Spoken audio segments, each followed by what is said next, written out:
Hello, I am Yume Mizuki, a clinical psychologist. If something's troubling you, feel free to talk it out with me. I can banish even the darkest of nightmares from your mind without leaving a single trace. Oh, you don't believe me? Well then, if you have a moment to spare, why don't you stop by my office?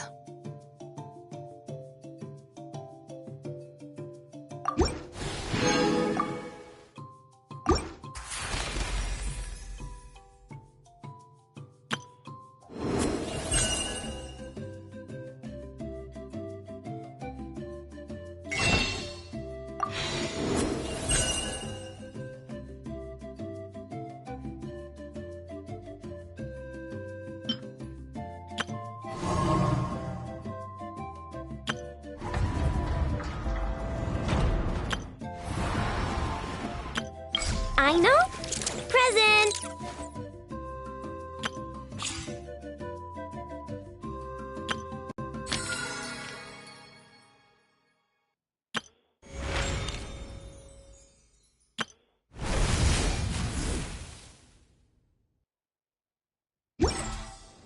My parents always said...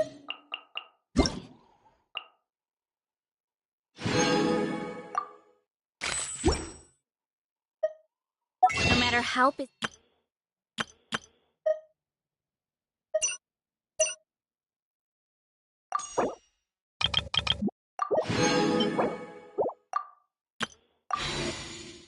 life gets, you should always sit down and enjoy a proper meal when you get home.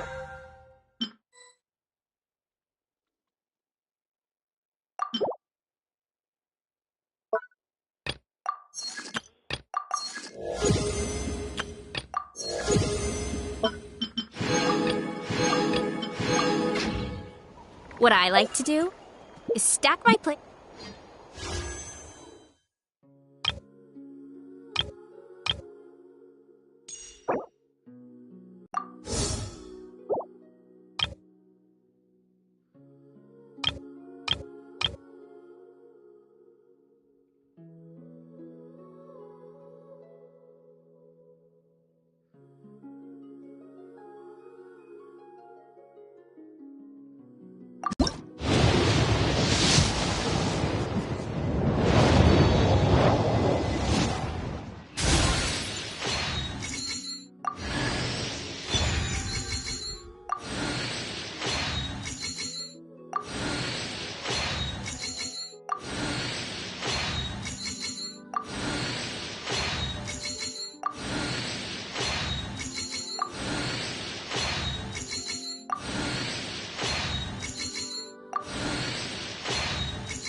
Open your eyes. My name is Lauma, and here in the stillness of these woods, the light of the frost moon shines down generously on all.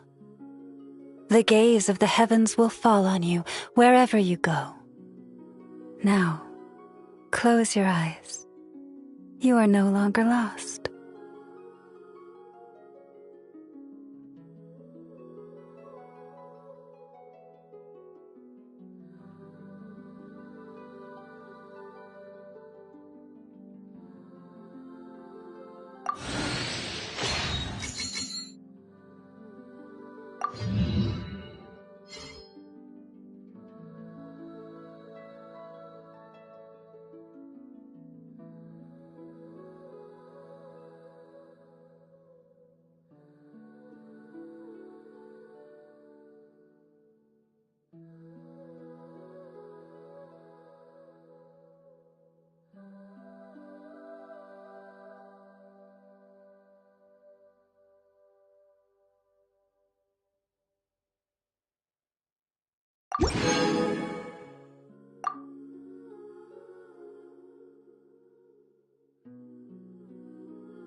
Up high, then squash it all down.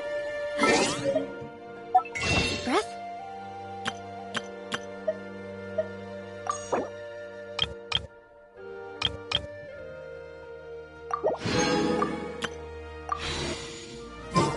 And wolf it down in one.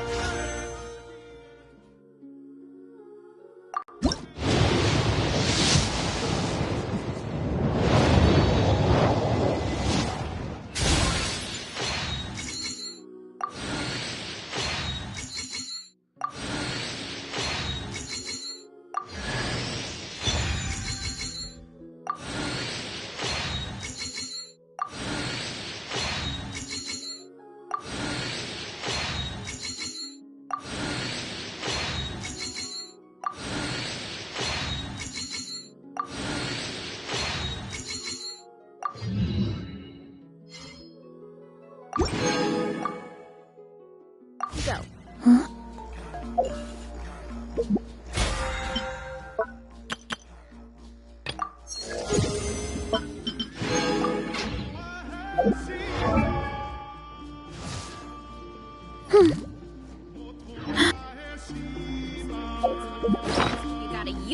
lose it.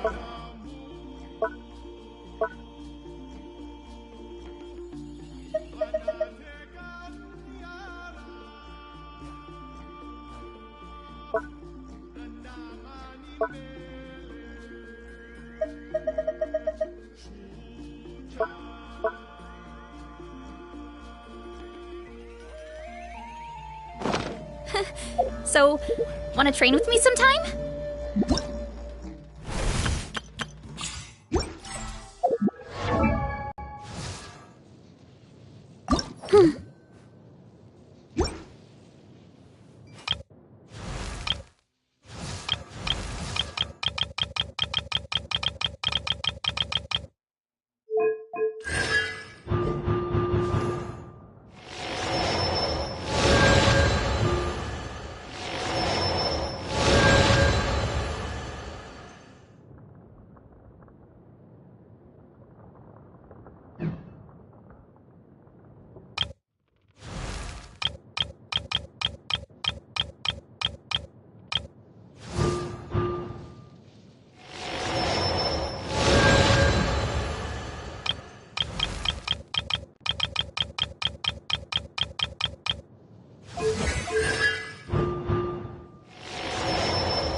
Forest, protect us.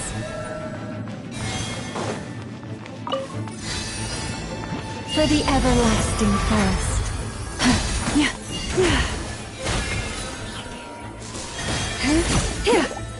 Luscious and rare.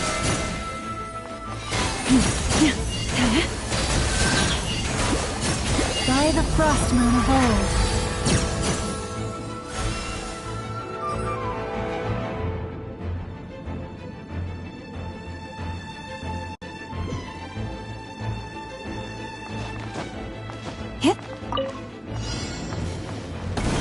leave this place for the everlasting forest. Sharing my knowledge. Committed to I'll settle this. Let me weave you a curse.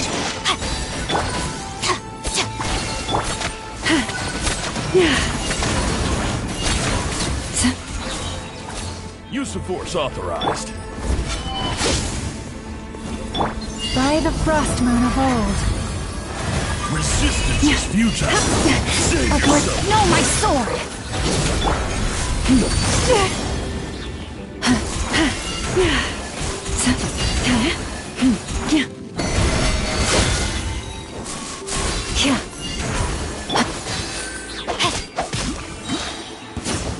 Witness the power of Gua! Who's that?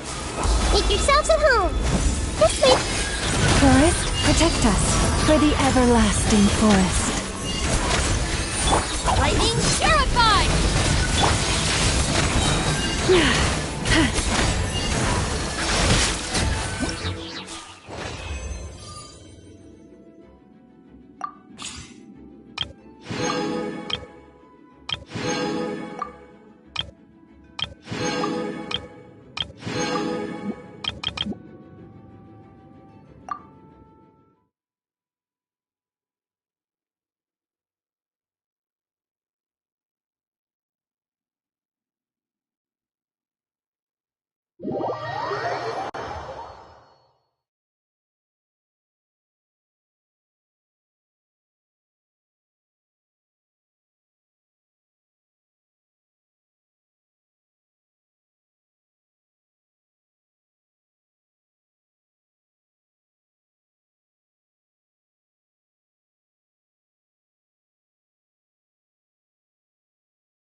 I seek not to tread the expedient path.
I...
Oh, which should I choose?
Try breathing. Headbutt! Yeah! Hi!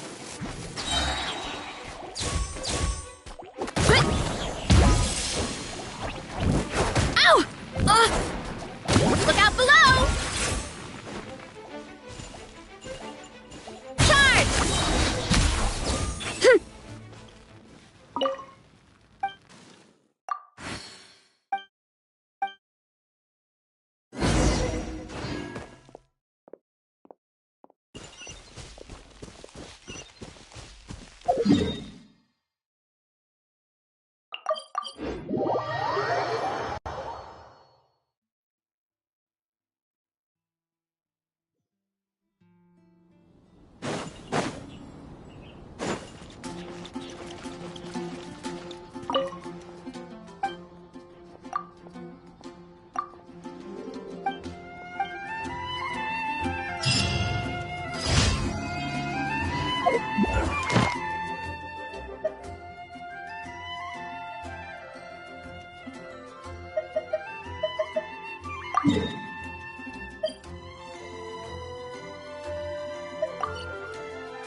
Wrath from the skies!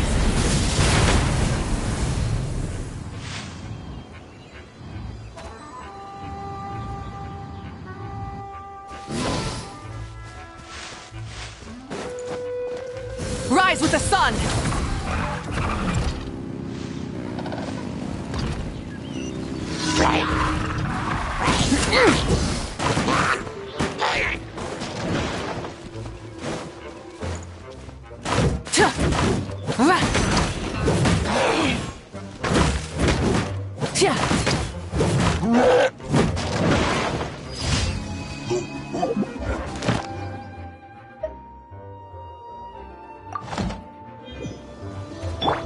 Running late again.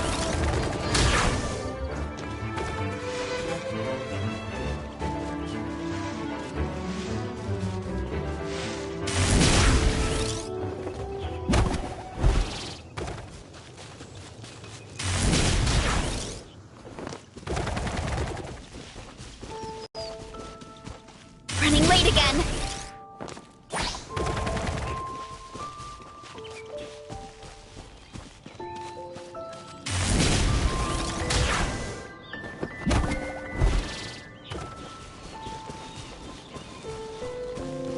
Hurry up, Grassa!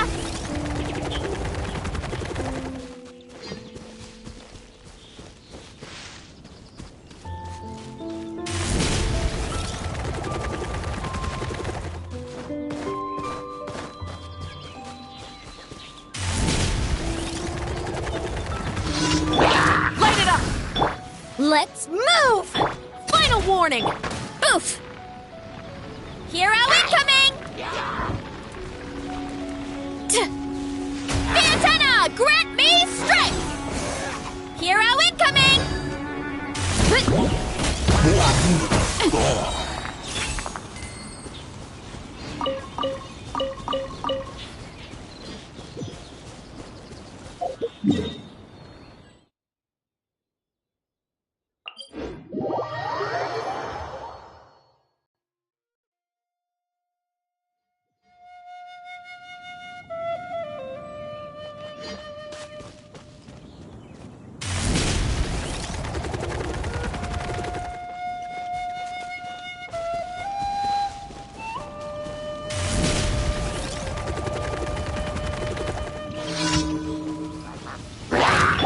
Light of the blazing sun!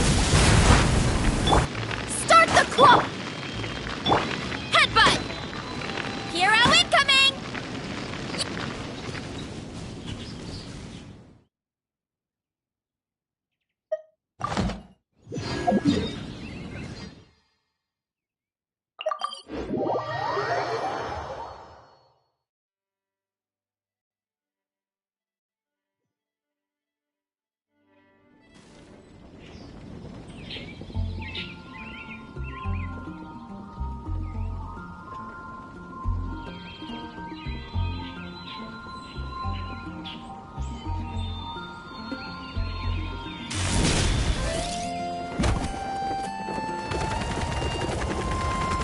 Ad Astra.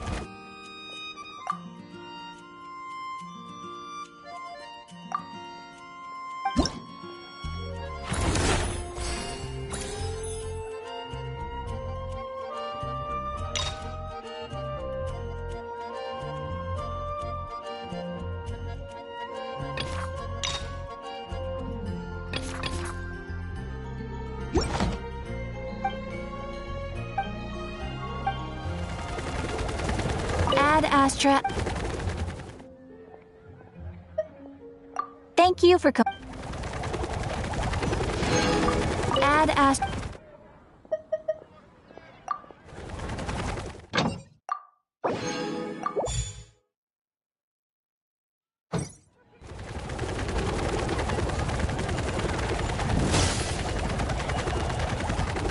Hurry up, Brassa!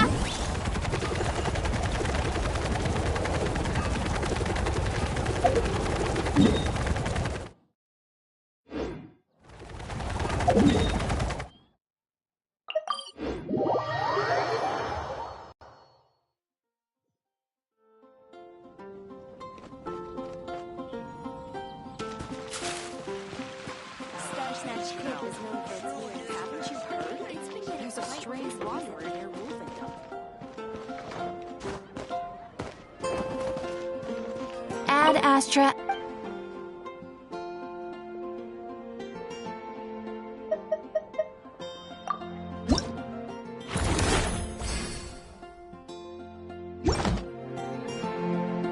Ad Astra.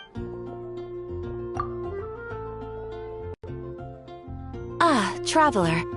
You have come at just the right time. I have something for you. You're certainly very familiar with the kind of work we do, but I'm afraid this has nothing to do with any of the above commissions.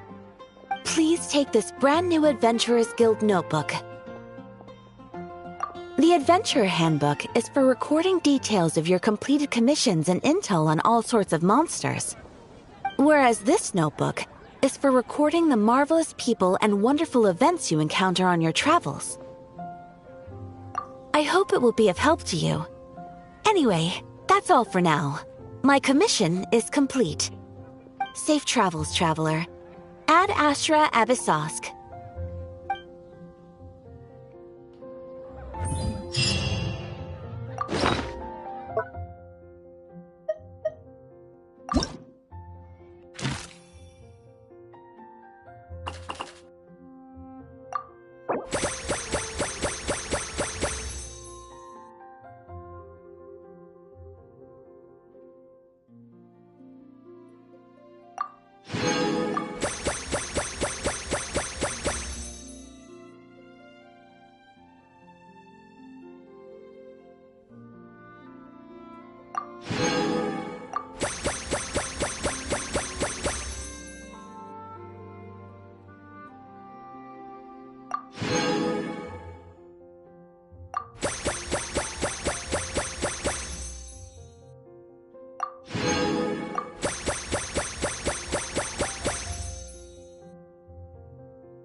Haven't you heard? There's a stream.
We are gathered here today to bid farewell to all who lost their lives in this war. This struggle has caused us profound pain and brought us face to face with loneliness and loss. But through it all, our bravery and resolve never wavered, and we never lost sight of victory. Even the tiniest of sparks can unite to become a blazing fire. They lit our way forward and showed us the path to victory. When our homeland is revived and life blooms again, they will return to us with the first rain of spring. It is just as our poem describes. We are the inheritors of memory and legend. Those who grew alongside sun and wind. Those who forged our own destiny and future. That is Natlan's fire, the lifeblood of our nation. The fallen are never truly lost to us. We will be reunited one day. And as we create new legends and write new poems in honor of our beloved homeland, they will always be with us. Their deeds immortalized in our memory, and their names immortalized in stone. This epic will be remembered in the actions of every valiant warrior and brave Saurian, all equally important and indispensable. I would also like to take the time to recognize a Fatui harbinger, who sacrificed his life for our cause. He was a warrior from Conria, who helped defend our nation 500 years ago, a man who used his own heart as refuge for the souls of the fallen. For the chance to offer them a final resting place, he chose to fight with us once again. In the end, he fulfilled his wish and returned the souls to the ley lines. By turning his curse into a weapon, he defeated his fated foe and protected me in the process. We have had our differences in the past, and I cannot say his character is representative of all in his organization. But on this occasion, we honor him as one of our own. In Natlan, all heroes are worthy of celebration.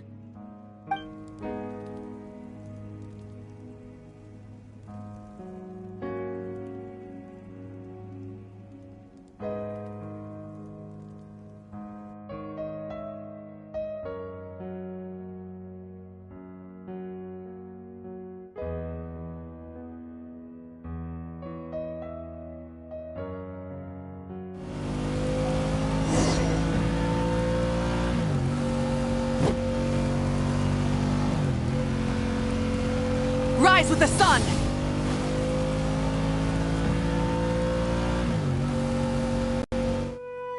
Ah, our hero's here. Is there something you want to discuss? The forces of the Abyss have always sought to corrode Teyvat. The ley lines were created by the heavenly principles, and it's only with their protection that Teyvat is able to nurture all forms of life. If the Abyss had free reign, this world would become a living hell. We saw that for ourselves. Any attempt by humanity to harness the power of the Abyss is met with swift punishment. The heavenly principles and the Shades show no mercy in that regard. That unyielding approach is also the source of great sorrow and hatred. The situation goes beyond a simple discussion of right versus wrong. Perhaps the truth will reveal itself during your future adventures. Oh, isn't it obvious? The Ode of Resurrection didn't take effect at all. Your own strength is what allowed you to keep fighting, as well as the moral support from everyone in Natlan. Still, moral support is also an important, if underappreciated, effect of the Ode of Resurrection. The captain's subordinates sent us a letter he left behind. After our duel at the stadium, he asked Tsaritsa to remove him from the responsibility of obtaining the Gnosis, and his request was granted. The captain respected the outcome of that match and refused to violate his principles. But since this is the final Gnosis, I doubt that Tsaritsa will let the situation stand. Perhaps a replacement Harbinger will be sent here soon. I'll make sure to be prepared. A direct conflict with the Fatui is unavoidable the moment you step foot in Snezhnaya. So make sure you're ready for any scenario. On a related note, I've acquired some new intel about the fragment that suddenly appeared in the sky. Such fragments are known as Ancient Moon's remnants, relics of secret source technology from the era of the ancient dragons. Coincidentally, a small squad of Fatui infiltrated our borders around the same time it appeared. Our investigation revealed them to be the subordinates of the Doctor. Their stronghold is in Nod Krai, a land with a long history not far from Snezhnaya. The people there can use a very special power. It's said that this mysterious power predates even the 7 elements of Teyvat. Ancient Moon's remnants, the Doctor, a mysterious power. The project that connects all 3 must be ambitious indeed.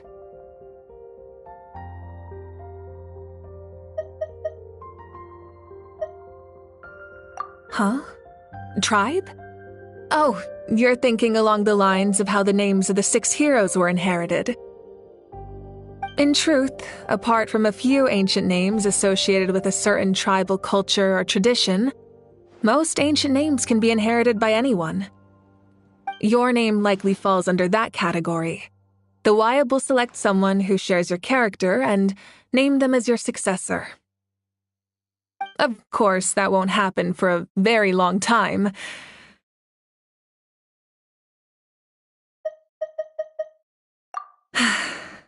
The long journey of the Pyro Archon has now come to an end. Together, we overcame darkness and death to accomplish something truly remarkable. As we celebrate your glory, allow me to thank you once again. This time, just as Mawika. Thank you for the respect, understanding, and support every step of the way.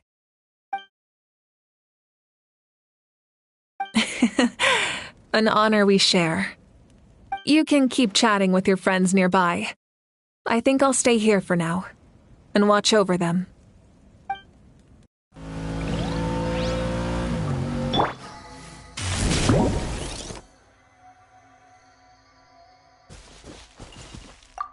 My teacher once said the weight of fate is decided by the one who has to bear it.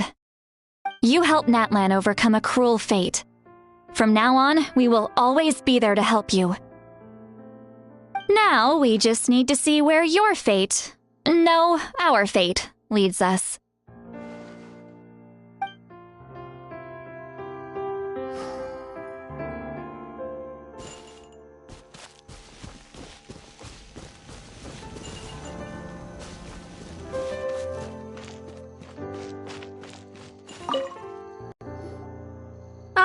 Our hero's here.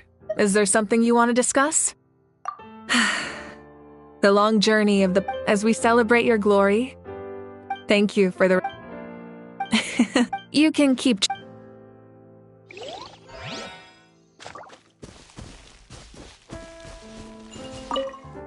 Muscles grow stronger through periods of strain, and people work the same way.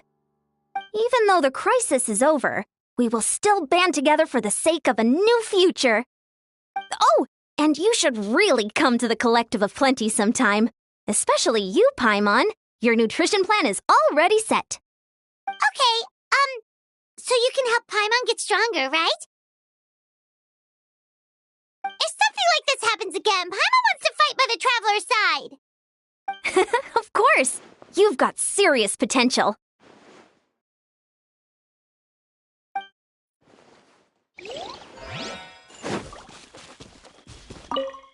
Hey, did you hear? As long as we get permission from our chief, we can leave Natlan as much as we want. Yeah, it's because the ley lines have been restored, right? And the Lord of the Night is a lot stronger now. That means we can finally see the outside world for ourselves. I heard that Fontaine has a huge ocean. That is totally my vibe. I can't wait to go see it. I want to go to Liyue. The mountains are supposed to be super tall. Sounds like the makings of a great vacation. Let's start planning. But first, we all promised we would go to the hot springs together. Then we'll be hot springs buddies for life.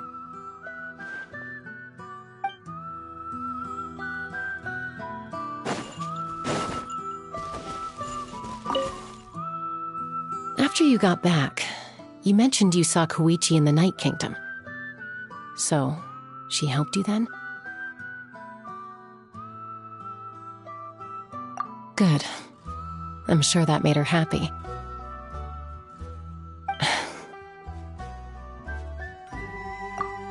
It's all right. I don't think she's going to come see me. She's probably sick of nagging her older sister.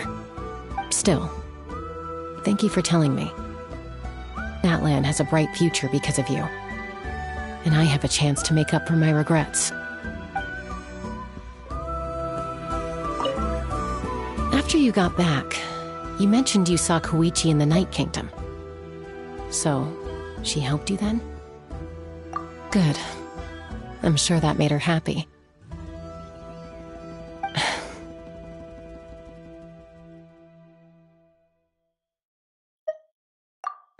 It's all right.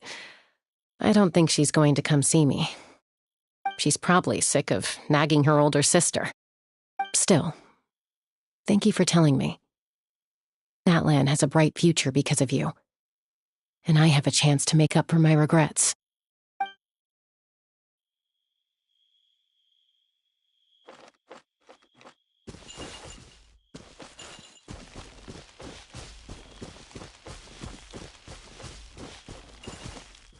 Strange.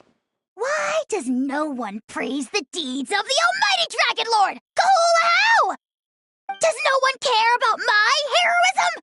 A great hero such as myself, forced to remain nameless!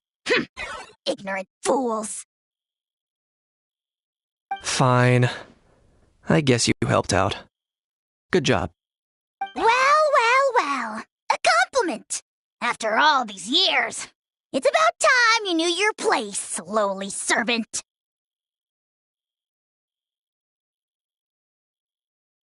Hey! Why are you glaring at me? Oof.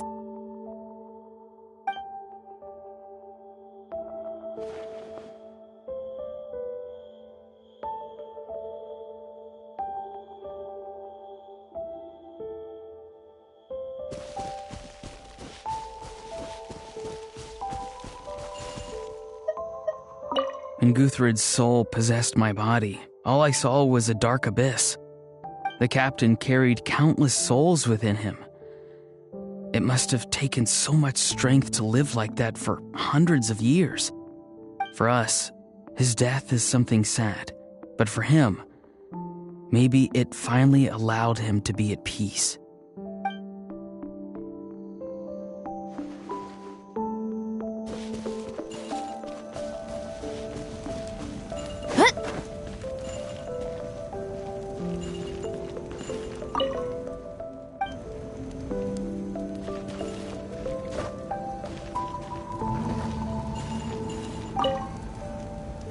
The stories of heroes will continue to be passed down from generation to generation.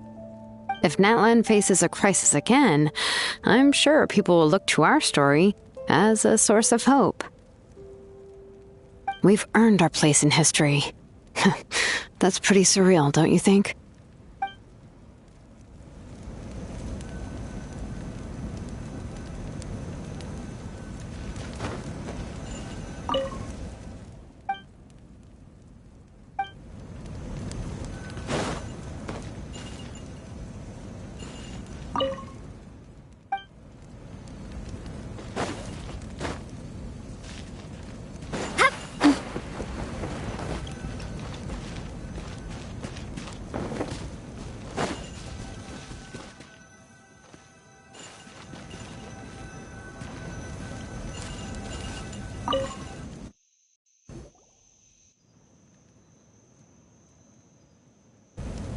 What are you thinking about, Traveler? Oh, the battle, right? Even though we won in the end, it cost a lot to get to this point, huh?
Story! Story! I want to hear a story!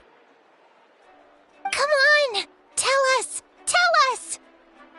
Well, you kids don't miss a beat, do you? All right. You can be the first audience for this new tale. Let me know what you think. Now, where to begin?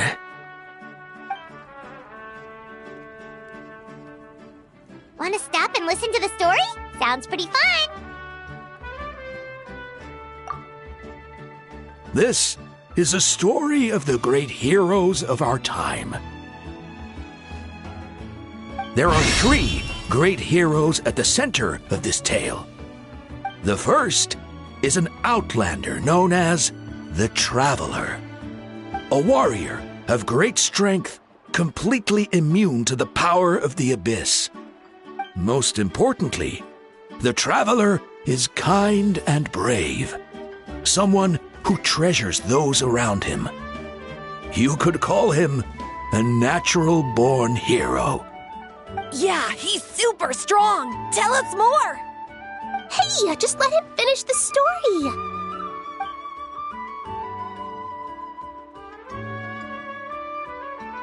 The man telling the story keeps looking this way, Traveler. Paimon thinks he recognizes you. The second hero is also an outlander. Many years ago, he forged a connection with this land and used his body as a vessel for the souls of his fallen comrades. His goal was to give them a home and, with that, a chance to be reborn into this world. The third hero is none other than our current Archon, Mawika.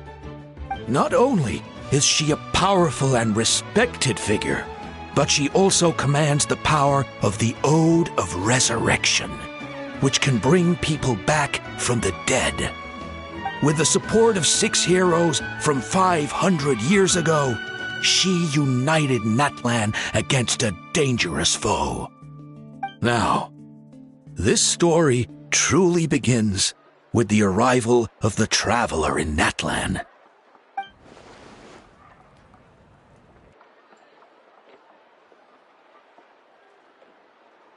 Under his guidance, Kachina performed exceptionally well in the pilgrimage and earned her chance at the Night Warden Wars.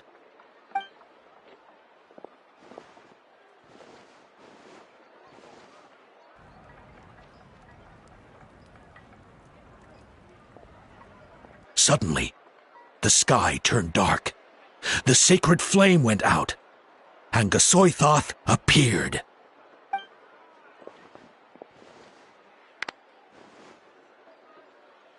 Everyone gathered at the stadium and sang the Ode of Resurrection together to send their support to the furthest corner of the Night Kingdom. Hermione became known by all, and everyone began reciting the words that defined its message. In the beginning, there was darkness, until someone set themselves aflame. Only then did the universe know light. Anyway, the dust has now settled, and Natlan has entered a new era of peace.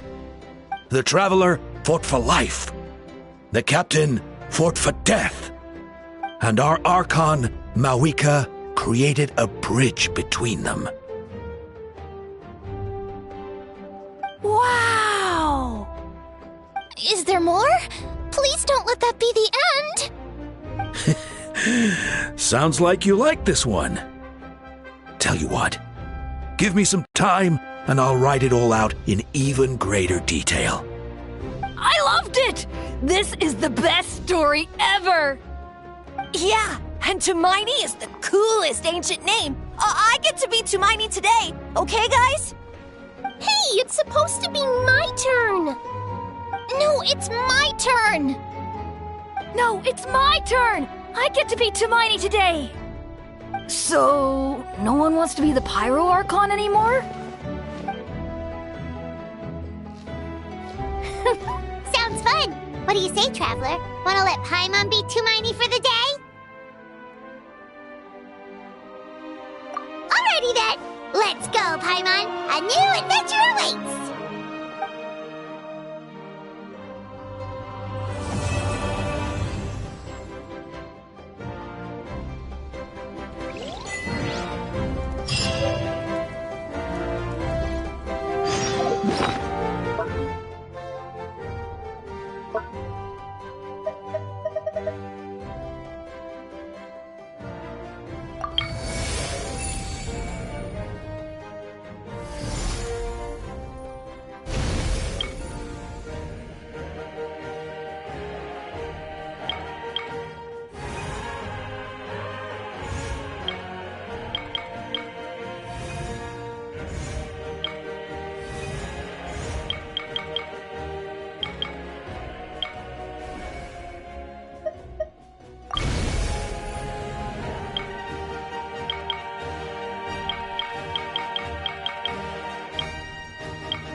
Oh, hey, Coach Yan-san! What are you doing here all by yourself? Just so you know, Paimon didn't come here to train. Paimon's not looking to sign up for any diet plan or bodybuilding class right now. Alright, got it. But seriously, what do you take me for? Some coach from hell? I'd never force a student into something they didn't want to do. That being said, a little aerobic exercise would probably do you some good. You could take over my patrol for a while. That would count. Yeah, all jokes aside, you're right. I'm looking for some help. The Collective of Plenty is holding a bodybuilding competition soon, and so many people have been busy squeezing in their last-minute workouts that we've run out of staff for patrols. Oh, so you've stepped in to cover their work. But don't you have a last-minute workout to do too? I'm good. For one thing, I believe peak conditioning can only be achieved through consistent training over a long time span. Cramming in a workout at the last minute does next to nothing for you. But more pertinently, well, as you can probably imagine, I'm not able to compete in any of the most popular weight classes, and there's no real competition in my own weight class. Yeah, that makes sense.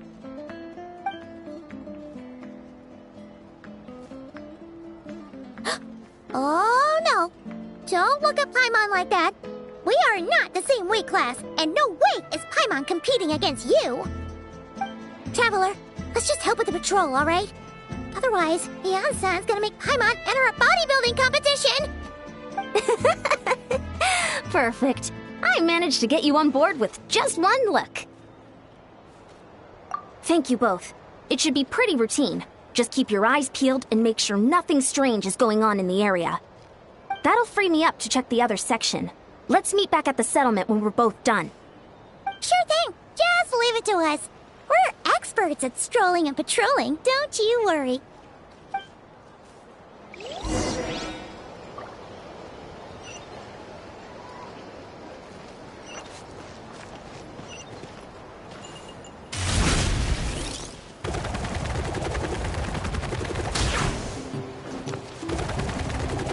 Full throttle!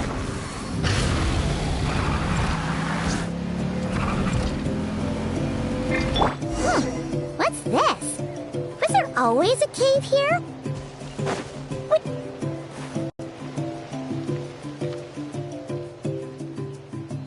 Hey! There's a hilichurl here. Is it sleeping? Doesn't look very hostile. Why is it hiding away here? Ah! You woke it up! Huh? It ran away! Oh, yes, our reputation in Natlan is more fearsome than we thought. Even hilichurls don't want to mess with us now. You mean that shiny thing? Huh. Must have dropped it as it ran off. Huh. Paimon bets that hilichurl thought it was a priceless treasure. It was probably planning to hide it here for safekeeping. Until we showed up. Let Paimon take a look. Hilichurls aren't the brightest, so it might not be worth much, but still. What is it? You look so serious all of a sudden. Isn't this just a regular old key?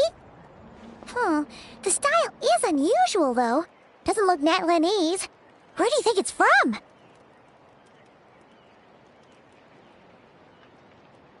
What do you mean? What hibernation chamber? What spaceship? Wait, you mean the spaceship? The one that brought you to Teyvat? So, how did that key show up here? Are you sure you didn't just drop it?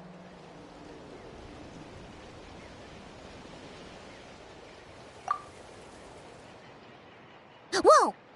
Yeah, these look identical. So, if one of them's yours, does that mean the other one is... Knew it! Huh, the keys to a spaceship! Huh, somehow that really rams home the fact that you really are an actual alien. Oh, wait, no, descender. But anyway, now we know where it came from. The question is, how did it get here? The simplest explanation is that your sister lost her key somewhere not far from here. Then that Hilichurl found it and ducked into the nearest cave to hide it. If that's true, it means your sister was here recently. Yeah. Man, this is so crazy. We only agreed to help with the Ansan's patrol on a whim. And now we've made this bombshell discovery and found a huge lead on your sister.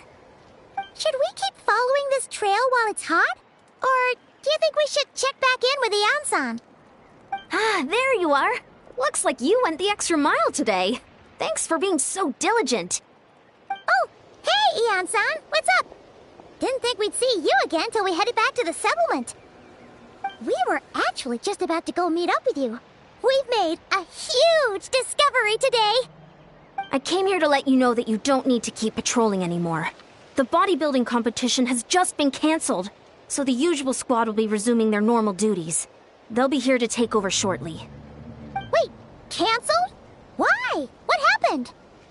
The Abyss Order attacked. Huh?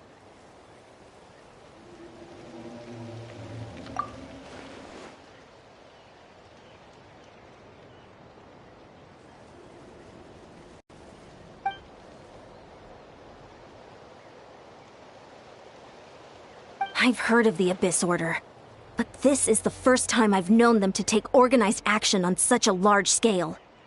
It's like they're preparing to go to war against our entire nation. One little sect versus the entire nation at war? How are they expecting to pull that off? Based on everything we've seen from them so far, they usually prefer to act in the shadows. So, what's different about it this time? What could they be after? No clue. All we know is that they've attacked our tribe, but that doesn't tell us much. Our defenses are holding strong so far, so I'm gonna head to the Stadium of the Sacred Flame and see what Mawika knows. If there's any information out there, she's the one people report to. Oh, want to come with me? I'm sure everyone will feel better knowing that the hero of Natlan is on the case. Great, then let's head over together.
Great timing, Ian-san. I was just about to send someone for you. And it's good to see the travelers with you. How are things looking? What's the latest word from the messengers? The Abyss Order has been spotted near several tribes at the same time. Clearly, this is a coordinated strike. Also, their numbers are much higher than expected. Their organization appears to have grown considerably, but because they're usually so secretive, this is the first we're learning of it. It sounds like they're throwing everything they have at us. What are they trying to achieve? That's what I'd like to know as well. Historically, Natlan has not been a hotbed of Abyss Order activity, and we have no particular quarrel with them. Could it be revenge, perhaps? Would they want to get back at us for our recent victory over the Abyss? Seems unlikely. But then again, Paimon wouldn't put anything past the Abyss Order. It's too early to say anything definite. For the time being, we should continue monitoring the situation. How are the battles going? Not too many casualties, hopefully? Well, even if they're committing all their forces to the fight, they're in for a tough time. Our brave warriors have just emerged victorious from an all-out fight against the Abyss itself. Yep. We have a whole nation's worth of seasoned veterans fighting for us. Compared to the true Abyss, the Abyss Order poses a far smaller threat. They cannot endlessly replenish their forces for starters. However, this is still a war, so we must give it our all and do our utmost to minimize casualties. The tribes are organizing their defenses as we speak. Traveler, this is one war that Natlan can handle on its own. If you wish to stay out of it, you'll be safe here at the stadium with me.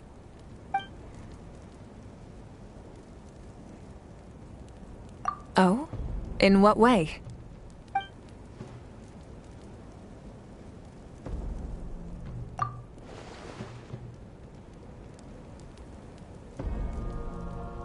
Yep, that's how it is. I see. My goodness, that is very personal indeed. If you don't mind me asking, do you have any idea what her goal could be? Safe to say, they're not exactly on the best terms at the moment. Ever since Paimon met the Traveler, he's been trying to track his sister down and get some answers. But she's been avoiding him. I see. So you two have fallen out. Huh. A pretty common occurrence between siblings. Well, yeah, that may be. But the stakes are a little higher where these two are involved. They certainly are. Although somehow it doesn't surprise me that a spat between the Traveler and Twin could affect the fate of the entire world. Just so I'm clear, you're still on Natlan's side, and you have no idea what your sibling is after. Is that right?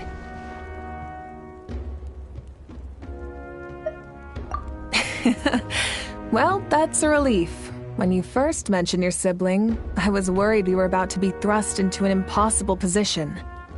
Our reports say that the Abyss Order has focused most of their efforts against the Masters of the Nightwind. If you don't plan on staying here with me, I'd recommend going there to lend them a hand.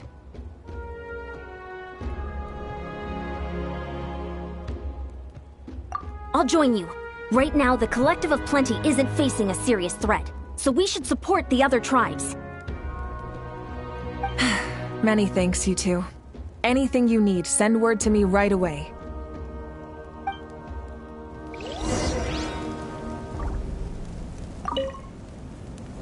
And don't worry, you're still Natlan's hero. I'm not gonna blame you for something your sibling has done. Still, if we manage to find your sister, you wouldn't mind if I gave her a good punch to teach her a lesson, would you?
I wasn't expecting to see you here. Are you here to reinforce us? How are things looking? Mawika told us to come here. Oh, the situation must be pretty dire if it's managed to get Xitlali out of the house. Dire? No, I wouldn't go that far. It's mostly just irritating. I heard we're being hit the hardest out of all the tribes. What are they trying to imply? They just think we're pushovers or something? The more I thought about it, the angrier I got. I couldn't exactly concentrate on my novel after that, so... well, here I am. So, that's how they earned the ire of Granny Xitlali, huh? They call themselves the Abyss Order, yes? Ugh, so tasteless. It's exactly the kind of two-dimensional name a clueless writer picks because they don't trust the rest of their writing to persuade the reader of who the real villains are. Hey! She's saying your sister has poor taste.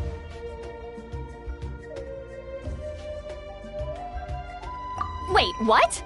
Are you saying his sister is a member of the Abyss Order? I only said that because I was mad, but maybe I went too far. Hey, let's save the chat for later. We've got some enemies incoming. Good. A much-needed chance to vent my frustration. And not a moment too soon. Things were getting awkward there.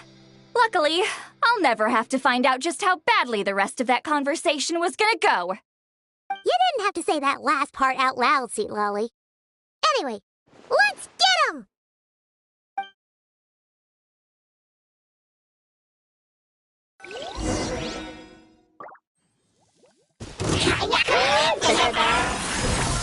Light it up! Coach will take it from here. Stop right there! Yeah! Hi!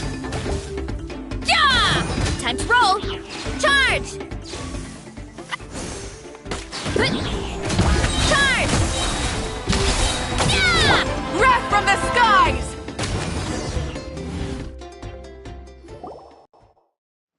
Phew, much better.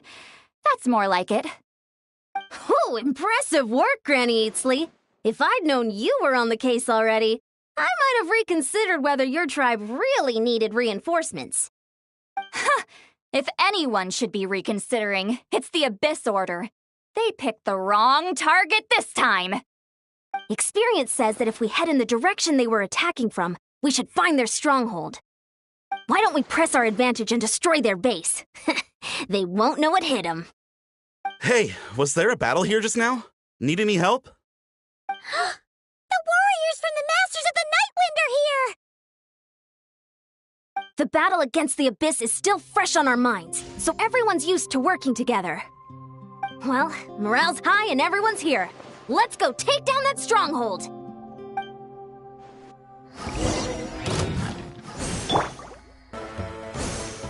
Coach will take it from here.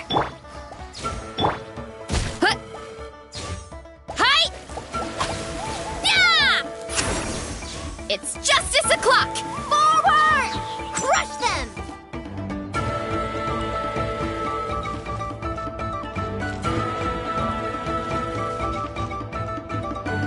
Let's roll!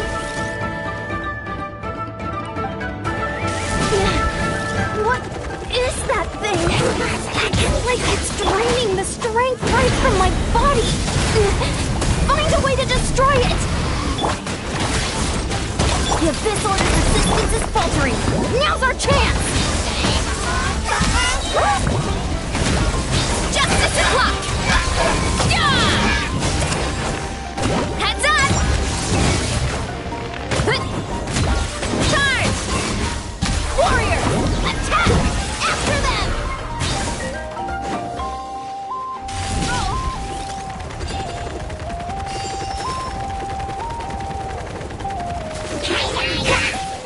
Pyroclastic surge! Try and stop! Coach will take it from here. Final warning! You must be the boss here. Time to show you what happens when you mess with the Masters of the Nightwind. All who resist the Abyss will pay the price!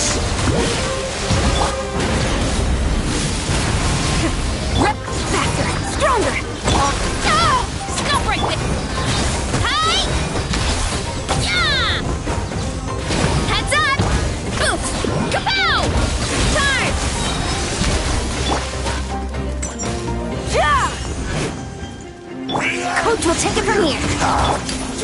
heavens! Ugh! Light of the blazing sun!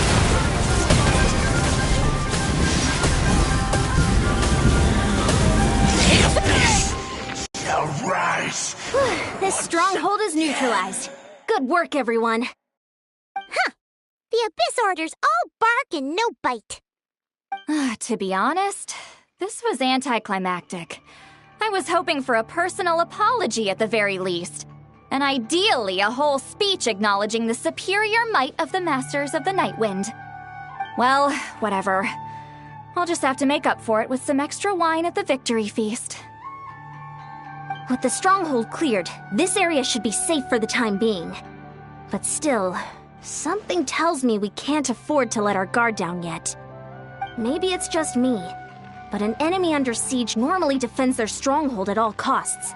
The fighting gets more and more intense right till the bitter end. But this time was different. With a few exceptions, most of the enemies here gave up and fled the moment that... well, I don't know, but it seemed like they sensed something. Huh? Not sure I follow. They did a tactical retreat, that's all. It's just a different strategy. I'm not convinced. Don't forget, they're radicals who chose to wage war on an entire nation. They don't do things in half measures. It seems out of character to cut their losses and run like that. So you're saying there's more to this than meets the eye? I'm saying we don't know enough to be sure of anything at this stage. So let's stay alert and keep our defenses at the ready.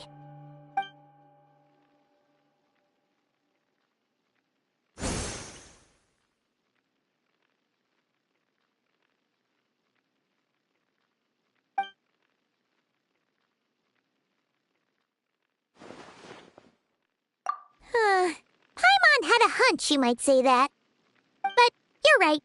If we can somehow use that key to track down your sibling, maybe we can end this war before things get serious. And maybe you can finally get some answers. Wait, you're leaving? But I was still debating whether to invite you to the first victory feast. Go ahead, you two. Xitlali and I will take care of things here.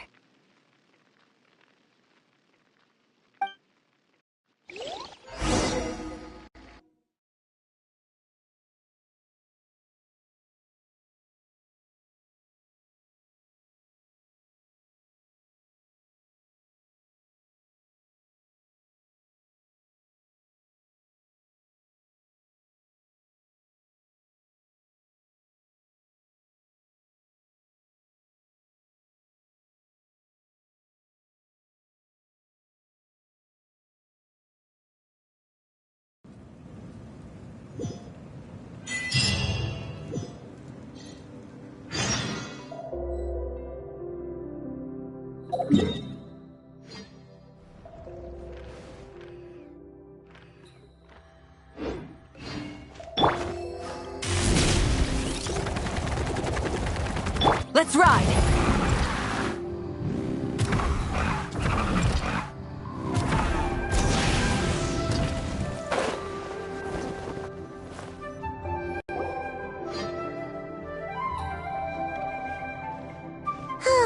And we're back where we started. That Hilichurl probably found the key nearby, right? Let's look around for clues. There's no time to waste. Beyonsan and Xitlali are waiting for us.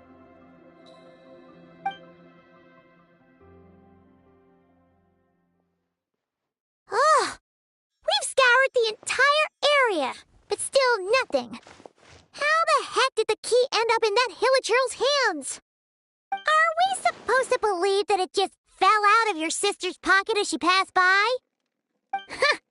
Seems kind of ludicrous to lose something so important in such a dumb way. But then again, who knows? Sometimes in life, things just go missing and that's that. Oh, thank goodness! Someone's here. Please help me! Oh, who are you? What happened?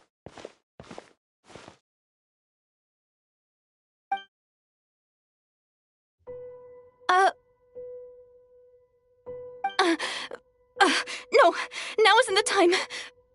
Please, you've got to help me. I'm being chased by monsters and I can't keep running. Can you do something?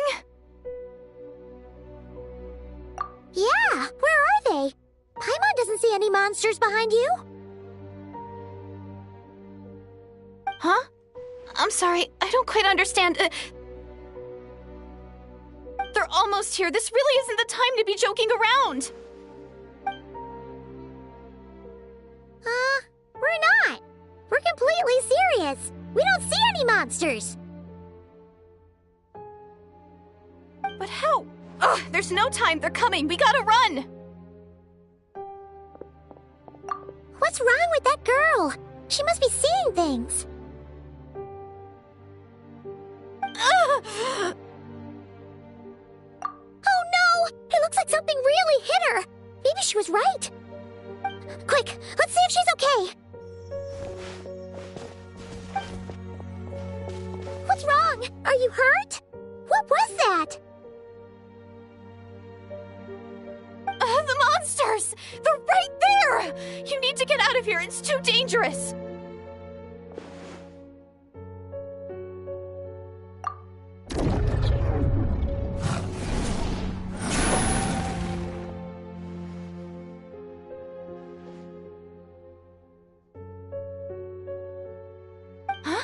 Oh, now you finally see them. Well, it's about time. I nearly kicked the bucket just now. Great! Thank you, Savior. Savior?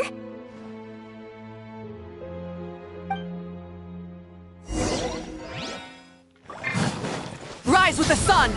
Quick as a flash! Let's... Yeah! Hero incoming!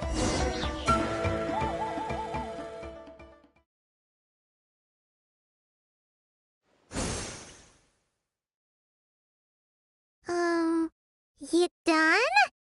Paimon still can't see anything, so she can't tell. It just looked like you were slicing at thin air. Kinda funny, actually.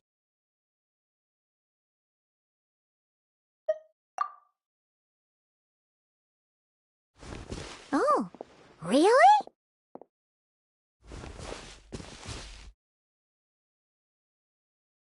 Sure.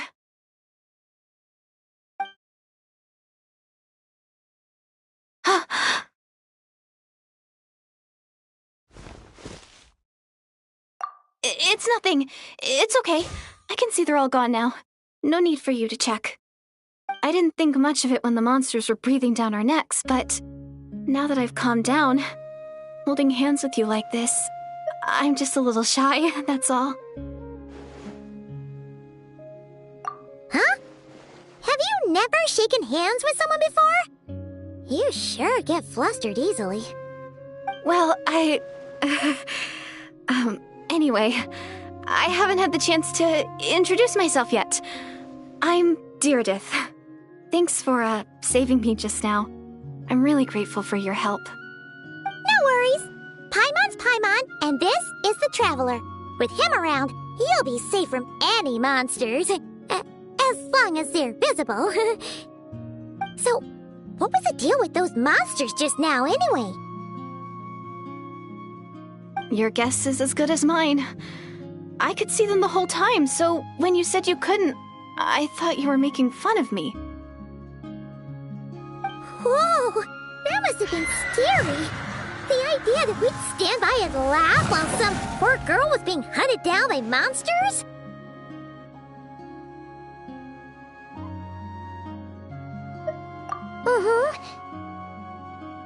Don't worry, we aren't like that.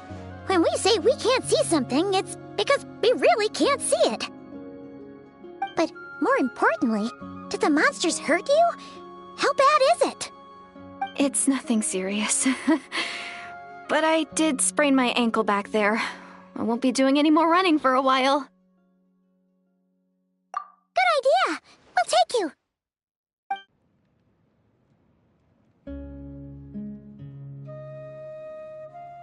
Phew, thank you so much.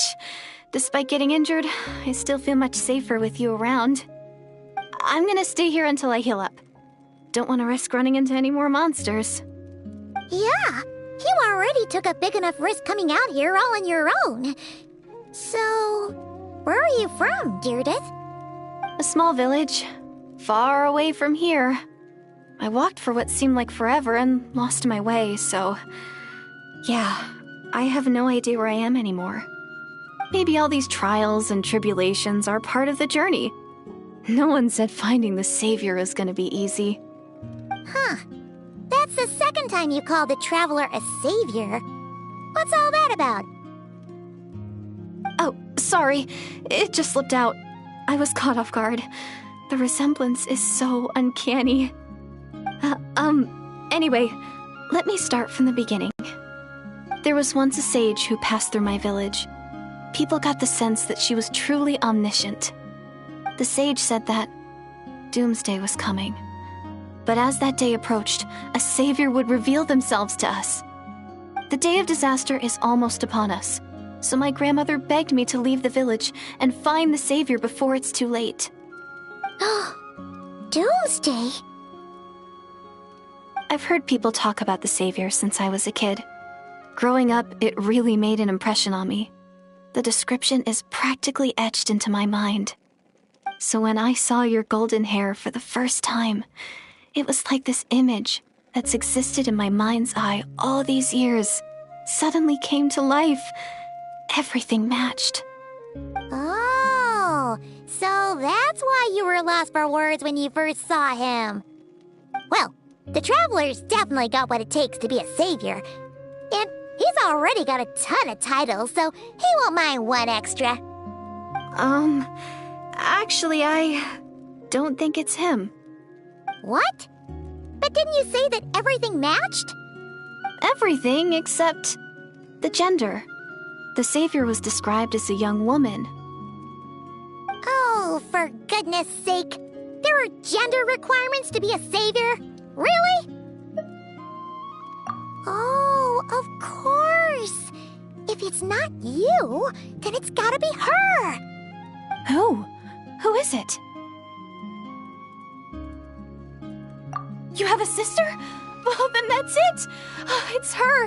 It has to be. Oh, thank goodness. Please, can you take me to see her?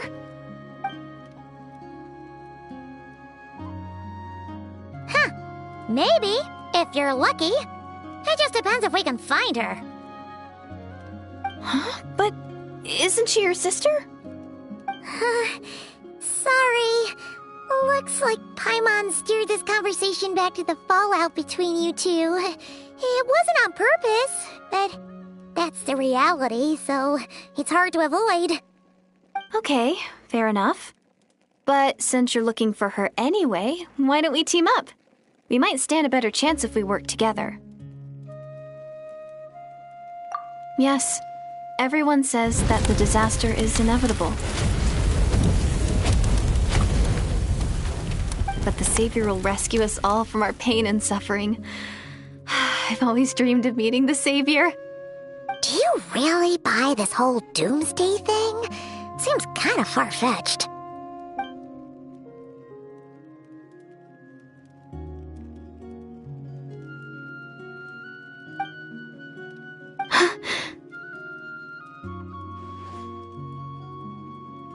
See? She broke eye contact. Sure sign of a guilty conscience. Time to press her for answers. What's wrong, Deirdis? Something's clearly bothering you. You want to tell us what's going through your mind? Oh, I just... how should I put it? The Traveler looks just like the Savior of my dreams. And it's not every day that the Savior of your dreams swoops in and saves the day in your moment of crisis. So I'm just a little overwhelmed, that's all. 3 seconds of unbroken eye contact is the limit. I don't think my mind and body can handle any more than that. What do you mean, limit? What happens after 3 seconds?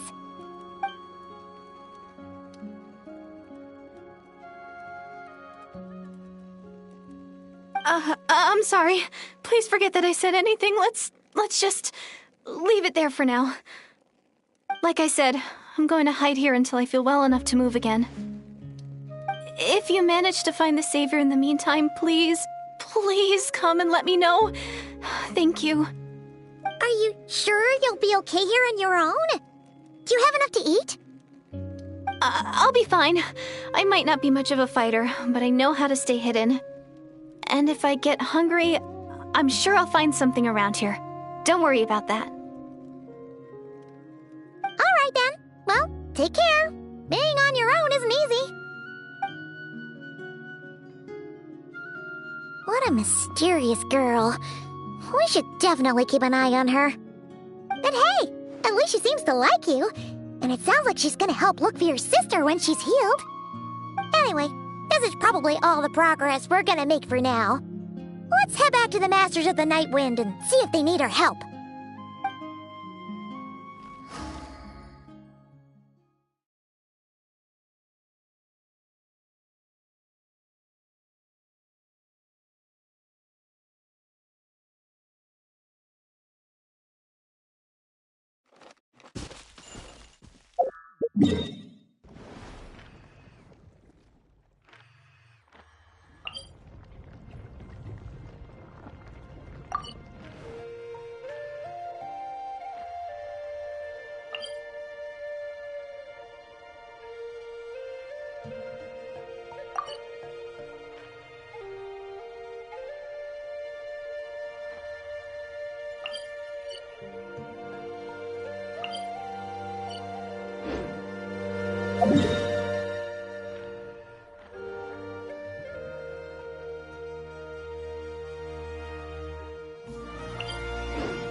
Time to roll!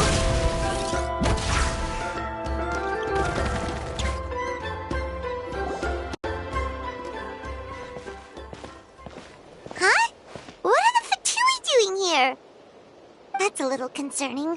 Let's go over there and see what they're up to. Also, how did they get this close to a tribal settlement? Huh. All the Fatui left in Natlan are probably the captain's subordinates. That basically makes them followers of one of Natlan's heroes. Still, once a Fatus, always a Fatus. Something seems off seeing them here. Let's go check it out.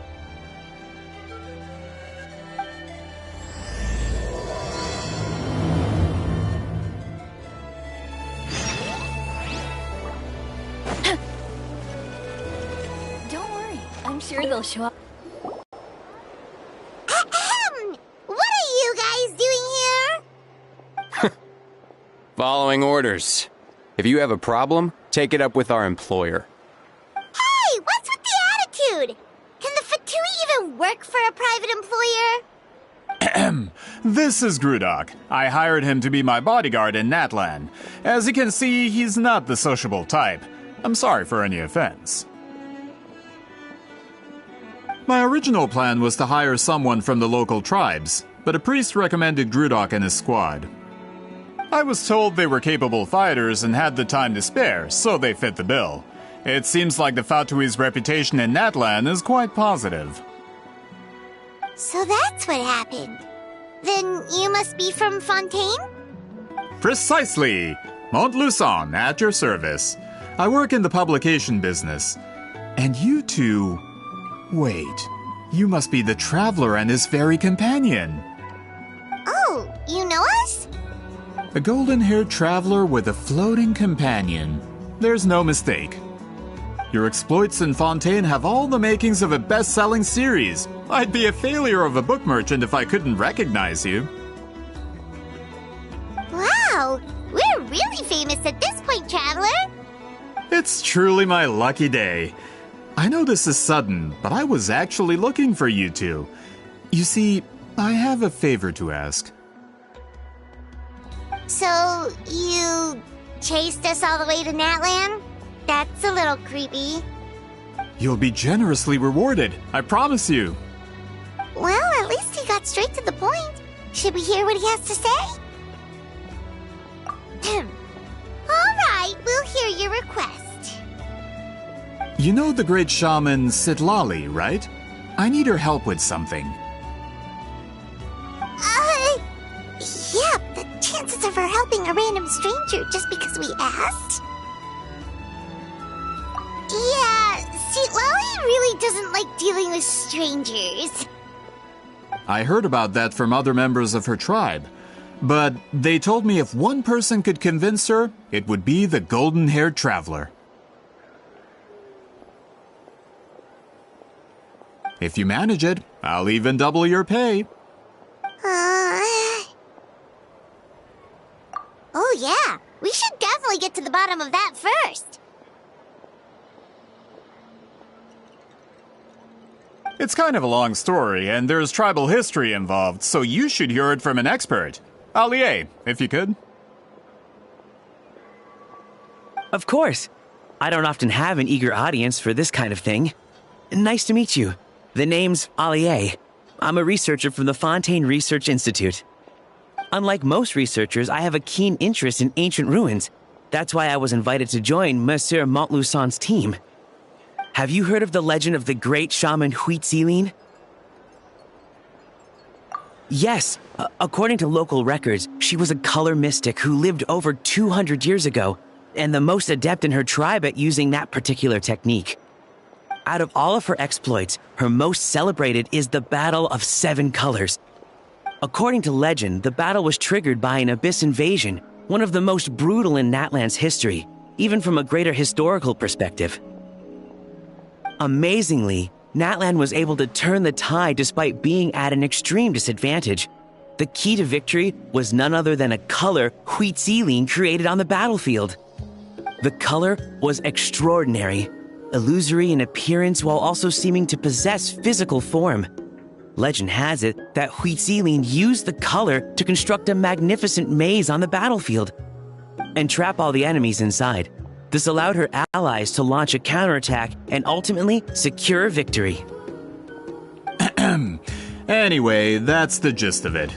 We don't want to take up too much of your time. That story is the reason I came to Natlan. I often publish books about the history of other nations. They always end up faring well on the market. When I heard this story for the first time, I wanted to include it in my next collection, but historical records about Natlan aren't very detailed. We haven't been able to determine where the battle took place, or find any definitive evidence that it occurred at all. Even within the Masters of the Nightwind, people dispute the legitimacy of the story. Some believe it to be a myth. If that were the case, the story would not be fit for publication. But if you're just including it in a story collection, why does it matter if it never happened? Well, you see, the slogan for the collection is Restoring the Truth of History. Naturally, I need it to be factual. That's why I'm here. The Masters of the Nightwind are said to have a tradition of recording past events, so I wanted to consult their records. But I was refused access to the Obsidian Altar. Application after application, and all I received were a few ordinary woven scrolls with nothing to offer. Honestly, I'm just trying to promote their history, and they make such a fuss. According to my research, their scrolls are considered sacred relics in addition to historical records. Naturally, outsiders are rarely granted access. Not to mention, the scrolls we did get to review actually contain a huge amount of information. I just need more time, and I could... We've been over this, Allier. There's no need to waste time on those scrolls when we have a better way. Xitlali, you mean? Exactly. You're well aware, I'm sure, that Xitlali has been alive for more than 200 years. That means she lived during the era of the Battle of Seven Colors. If she agrees to be my consultant, then no other historical records are necessary. Oh, that's what you want. So, what do you say? I'll quadruple the pay if it helps sweeten the deal. Well, it's not that we don't want to help you. Oh, right! The duty the chief gave us has a lot to do with wheat sealing. Who knows? The Battle of Seven Colors might lead us in the right direction. Alright, we'll help you convince Xitlali. Just let us do the talking, okay? Of course.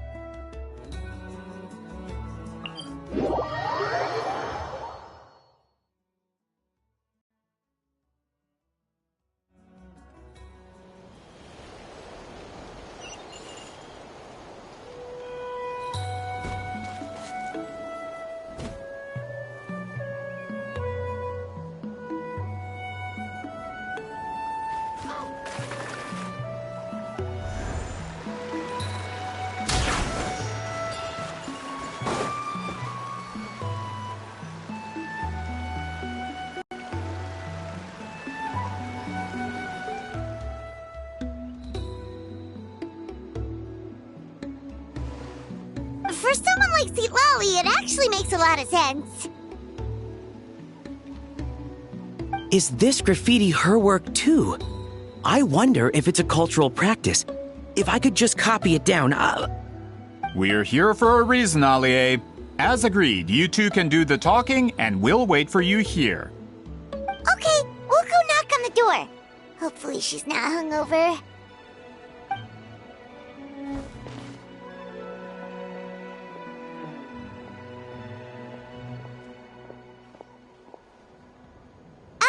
Xitlali? Are you there? We need your help with something! Oh, no response. Maybe she's not home.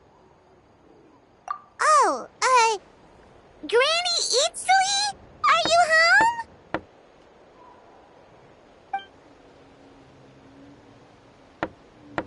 home? Hey, kid! If you're here to challenge me, book an appointment first.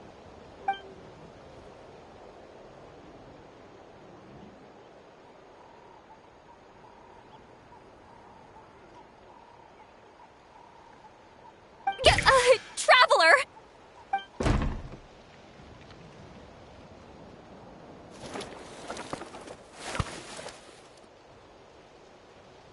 Looks like we came at a bad time. Are you still there? Just come in. We can talk inside. Well, at least we didn't get turned away.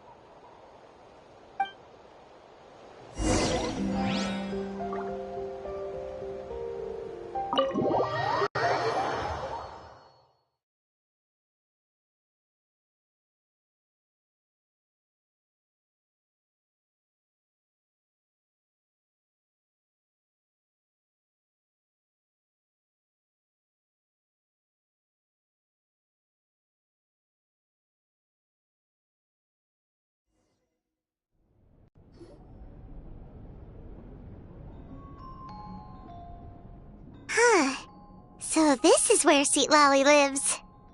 I, didn't have time to fully clean up the place. Complain if you want. Menial housework means nothing to a great shaman like myself. Besides, in light novels, people who keep everything neat and tidy are always too boring to be the protagonists. Also, I'm not a hermit. I'm just above superficial rules of societal etiquette.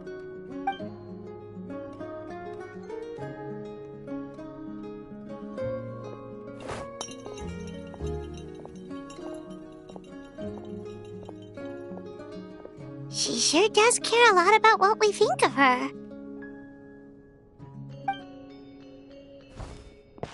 Oh, and that spell I used to transfer my senses to you, you're not still, experiencing the side effects, are you?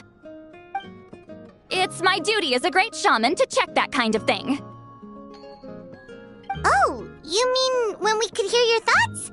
Nope. It's been so long, we don't have to worry about that anymore, right? Then why do I hear the traveler's thoughts in my head? What?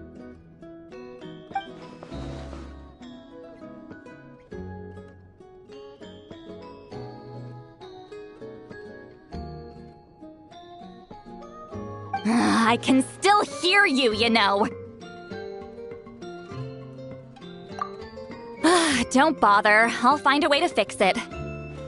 First you hear my thoughts, now I'm hearing your thoughts. It was just a simple spell. I use it on you, and now it's on the Fritz. Forget it. Just tell me why you're here.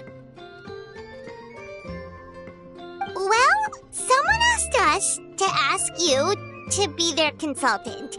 They have questions about the history of Natlan. So they asked the hero of Natlan to put in a good word? Sounds like they know I don't usually trouble myself with other people's problems. The pay is really good.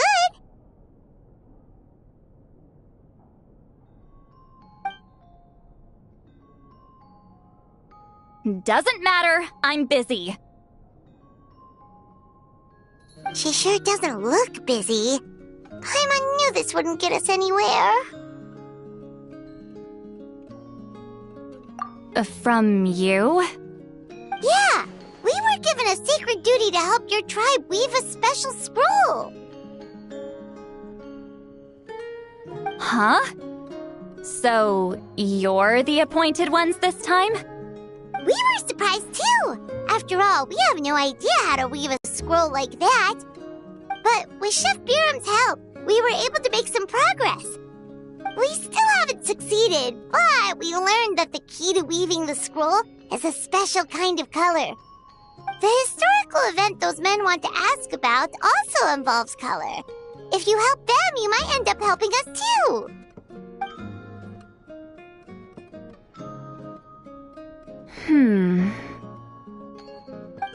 She's giving us that face again. Did Paimon not explain things clearly? I can't decide whether this twist is completely out of the blue or if it was foreshadowed all along. Does that mean you won't help us? I need to think about it. Then there's still hope. Hey! What's the holdup? Just give us an answer already. You agreed to let us do the talking!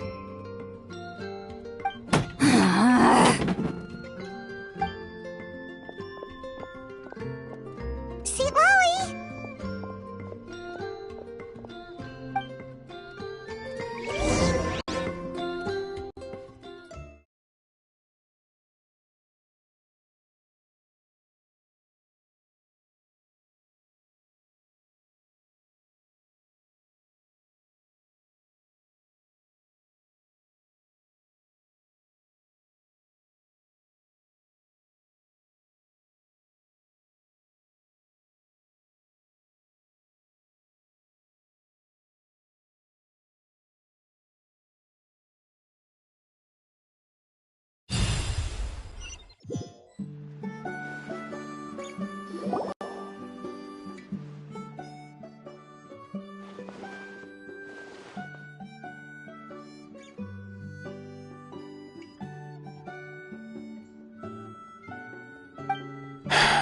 Understood.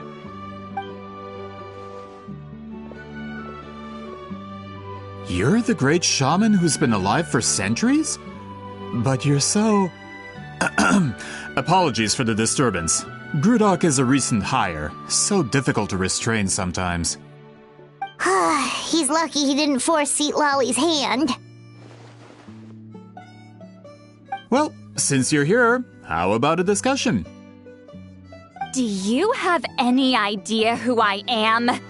Did you think Granny Eatsley would be fooled by your little performance?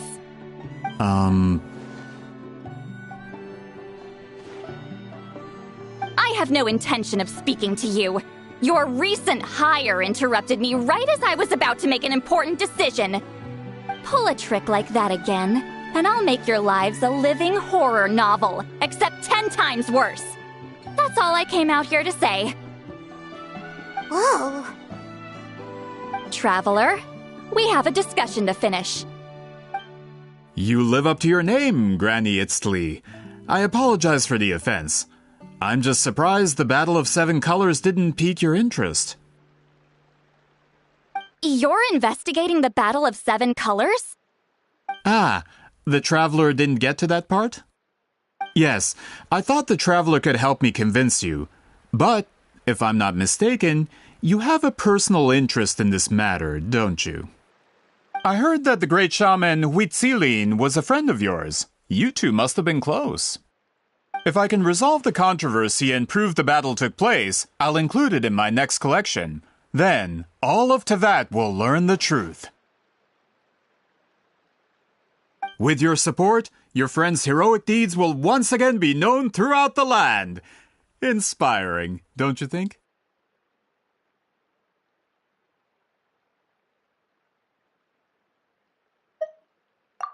If this is really about that duty, then... fine. I'll help you. I'm honored. Save it. I agreed to help the Traveler, not you. You'll just have to leech what you can. Well, at least she agreed to help.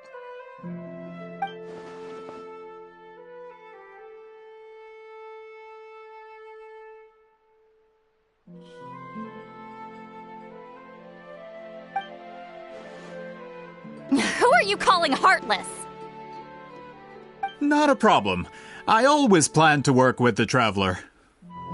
So, did you directly experience any events of the battle? Do you have any idea where it took place?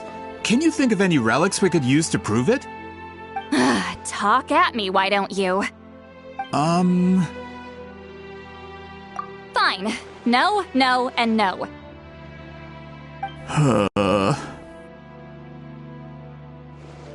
I did live during the same era as her, but that doesn't mean we experienced the same events. I've lived a long time, but I'm not a walking encyclopedia. You decide the angle of your investigation, and I'll provide answers if I'm familiar with the subject. All right. Even if you didn't witness the battle yourself, you still lived through that era. Your insights are very valuable. Allie, you had an idea about where to start, yes? Oh, well, my plan was to consult the members of the tribe in charge of recording history. Then, let's start there. Traveler, what do you say to officially working together? After all, it appears I can only get Miss Xitlali's help through you.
You don't seem super invested in this whole thing, Xitlali.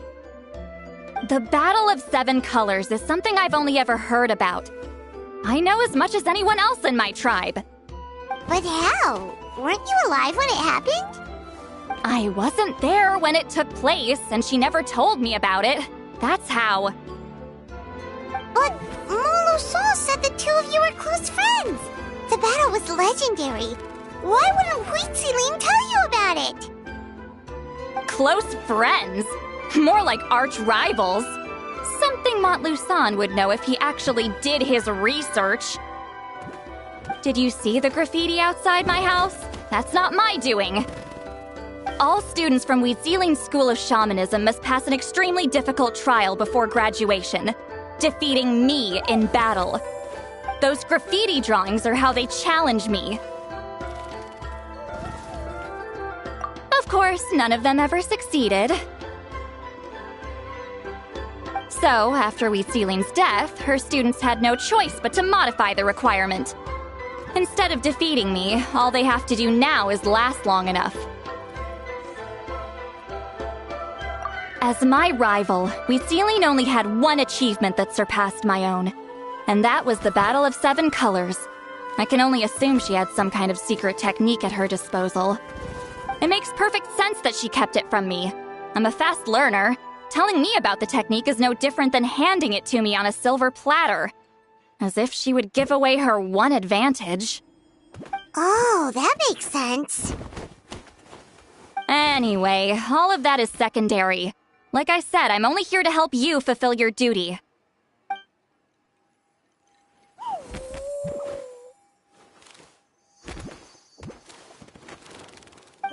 Don't misunderstand. This duty is important for my tribe, too. A great shaman should do her part to see it done.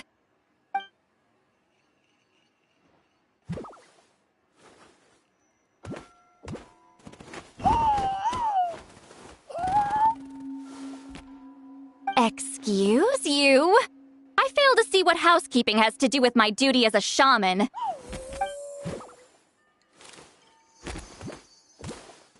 Why is it that you're the one whose thoughts are exposed, but I'm still the one suffering?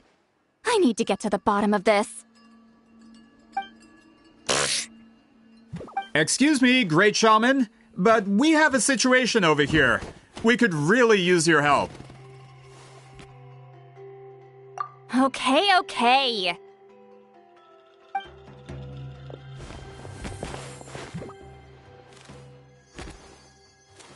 Of course the Battle of Seven Colors happened. The woven scroll proves it. Xitlali used a mysterious color to construct a maze and trap the enemies inside. That's just your interpretation. There's more than one way to understand that scroll. Besides, constructing a maze out of color is ridiculous. Xitlali was one of the most powerful shamans of her time. She definitely could have pulled it off. That's the biggest problem. She had students. Why not pass it down? A technique that powerful, and no shaman since has ever used it? Her students are keeping it a secret, of course. If you knew a technique like that, you'd be a fool to show it to just anyone.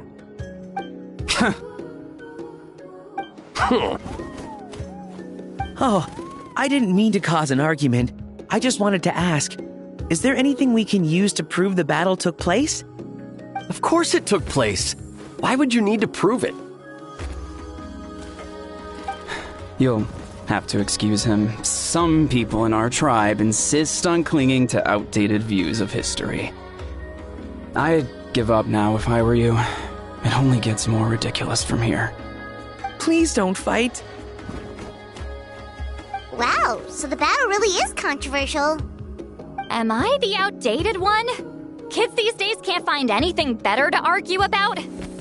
These arguments are precisely why I hesitate to include this story in my collection.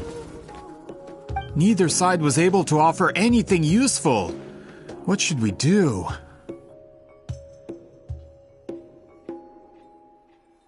Xitlali was a passionate teacher. We were opposites in that sense. The technique she used in the battle must have been her masterpiece. There's every reason to pass it on. Still, if the technique is powerful enough to single-handedly stop an invasion, it also makes sense that her disciples would keep it a secret. We should check with the students from her school. If we can confirm the technique exists, we can deduce certain things about the battle.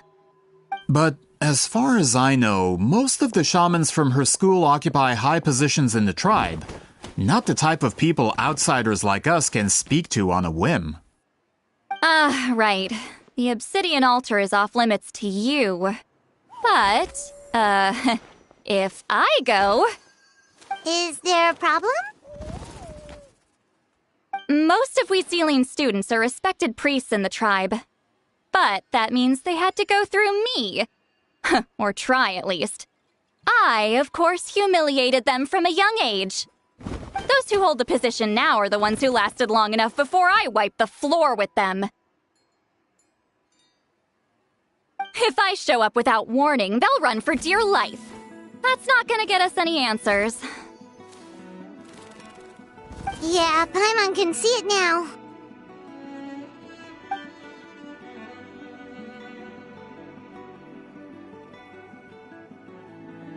Hey, don't jump to conclusions. That was just a metaphor.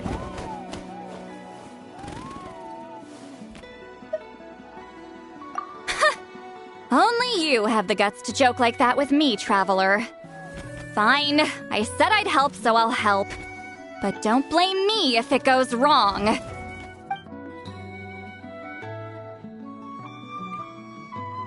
the rest of you can wait for us here. We appreciate the help.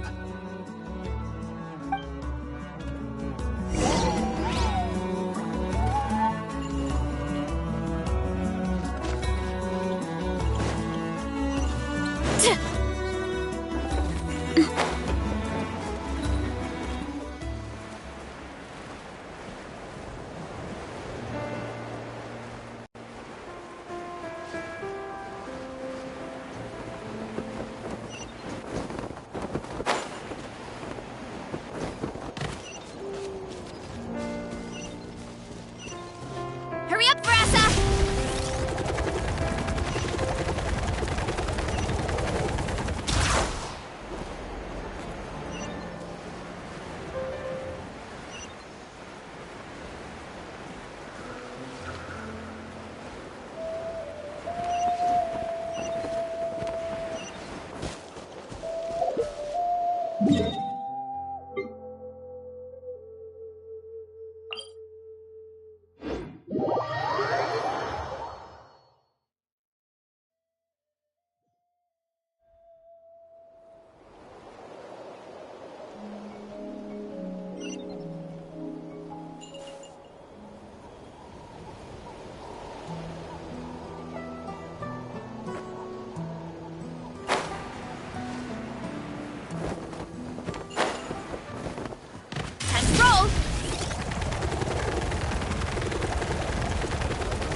Oh, are you in the middle of a ceremony?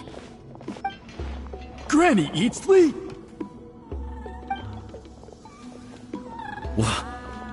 What is she doing here?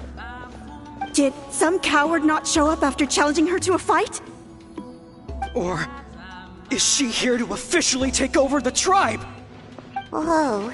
It's like they really do see her as some kind of tyrant. No matter what, we'll defend our dignity as priests to the end. Ugh, you talk a big game for someone who lost to me the most out of the entire priesthood. What? All I want is to ask some questions. So, you're here to interrogate us? Someone didn't sit pretty for their beating? Is that it? You want their name, don't you? We should just run! Yeah, with the hero of Natlan here, Granny Xitlali will be on her best behavior. Sure, whatever you say. Oh, it's the Traveler and his companion. That does make me feel better. How can we help you? ask about the technique you inherited from Xitlali. Huh. So you can eradicate our school once and for all? Disciples of our school have challenged her year after year, just as our master instructed. Sounds like she's finally had enough. Well, you're not wrong. If we want to protect our legacy, one of us needs to run! Not this again. Just how much did you traumatize them, Xitlali?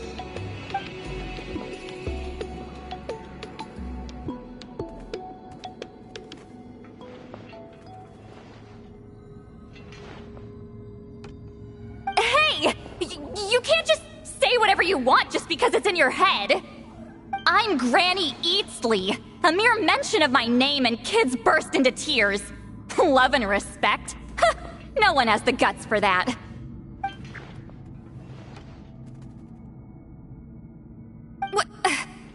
You know what?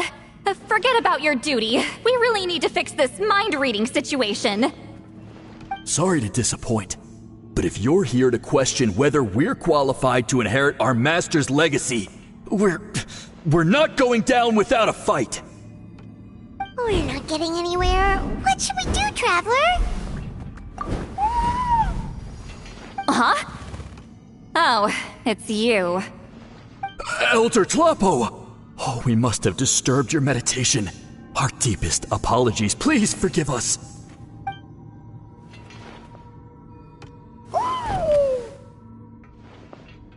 Did Elder Tlapo just issue a declaration? From what I can tell, in a single word, the message was... friend? Is Elder Tlapo telling us to treat Granny Xitlali as a friend? That's not possible, is it? Oh, you forget yourselves, my friends. You are esteemed priests of our tribe. Where are your manners? But Chief! I didn't expect to see you here, great shaman. My sincere apologies for the lack of hospitality. Well, I wasn't exactly planning to come to this crowded place. So you can save the pleasantries, Chief. I'd rather get this over with. Understood. Now, as successors of Xitlali, I understand your friction with Granny Xitlali.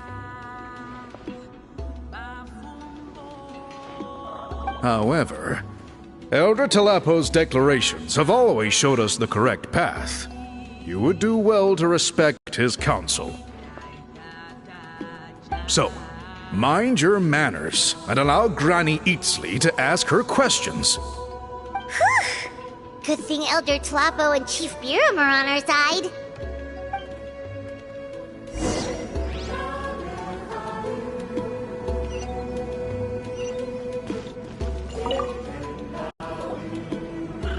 Hi there, Elder Tlapo!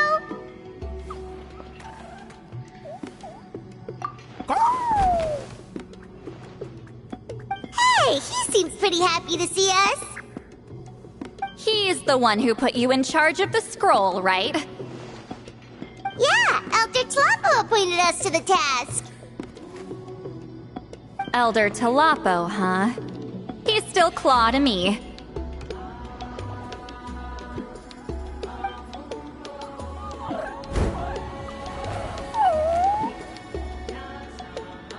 Hey, don't pull that cutesy stuff with me. You're an Iktomi-Sor Elder now. You occupy an eminent and important position within the tribe. So, you already know each other? Claw was only this big when we first met. He was Xitlali's Saurian companion back then. She kept dragging him to my place, so over time, we got to know each other.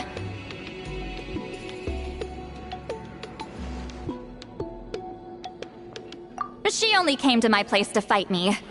But at the same time, she always claimed to be my friend. She was the only one who dared to try, at least. Well, you've lived a long time. You've probably made a bunch of friends over the years, right? The more time you have, the more friends you lose. Oh, Anyway, let's get back to business. I hate talking about the past.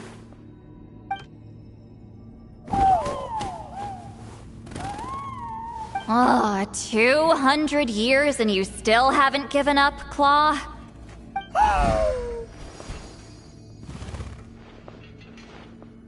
I still haven't made up my mind, so you should head back. Traveler, Paimon, let's go.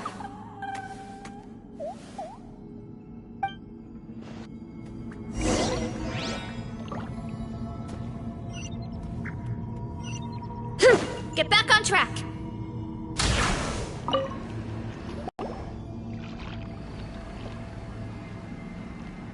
Hey there, Chief Biram! Oh, wait. We haven't reached out since the last time we failed the task, huh? I'm just grateful you haven't forgotten that duty. Actually, we have good news! We found another clue! I'm all ears. It's the Battle of Seven Colors. Xitlali's claim to fame? That sounds promising. But the battle took place hundreds of years ago. An investigation is bound to be difficult. True, but Granny Xitlali promised to help. Is that so? I've tried seeking her help in the past, but I never managed to coax her out. You should cherish this opportunity. Hey, don't complain! None of the previous chiefs succeeded either. Forgive me. That wasn't my intention.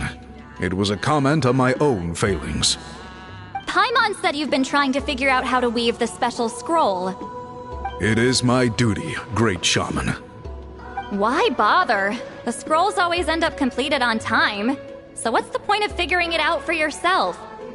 If I may, this task concerns the history of Natlan as a whole. And in many ways, history is the memory of a people. Memory is sacred to our tribe. I'm sure a great shaman understands that better than a humble junior like myself. Something this important cannot be left to baseless rumors. I know you don't concern yourself with the daily affairs of the tribe, Granny Xitlali. Even so, as a priestess, I trust you wouldn't leave something like that to chance. I get your point.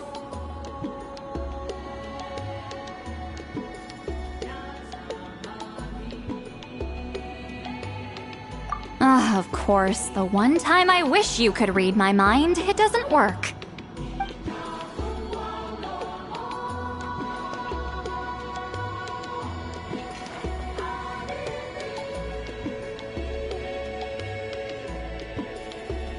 No, that's not it.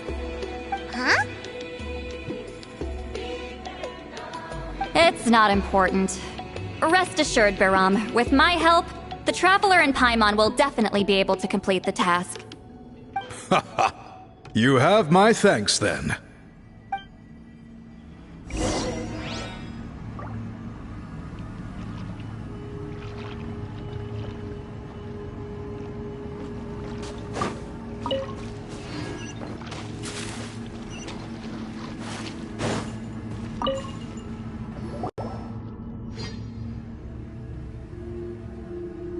Huh.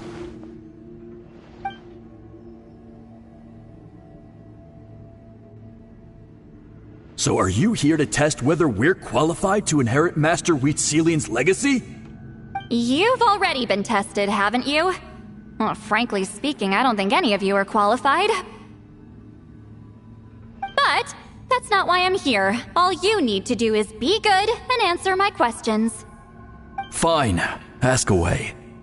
You've heard of the Battle of Seven Colors, right? Of course. It's our master's claim to fame. An immortal legend inscribed in the very history of our tribe. Then I'm sure you know there are those who question whether it actually occurred. I did hear people arguing about that the other day. It's disgraceful. How can they question something like that? It doesn't surprise me. Natlan has had more tourism lately. A lot of people have started getting strange ideas after interacting with Outlanders. After all, everyone who took part in the battle has returned to the ley lines. Without witnesses, it's hard to refute detractors. Well, it just so happens the questions I want to ask are directly related to the legitimacy of this battle. Listen, we know you were rivals, but do you really have to question her legacy? You think she's like you? Someone who can't survive a little scrutiny? No, of course not. Then let me finish. During the battle, Xitlali most likely used a technique powerful enough to turn the tides of war. I'm sure she was very proud of it. Proud enough to pass it on to her disciples. So, which one of you inherited that technique?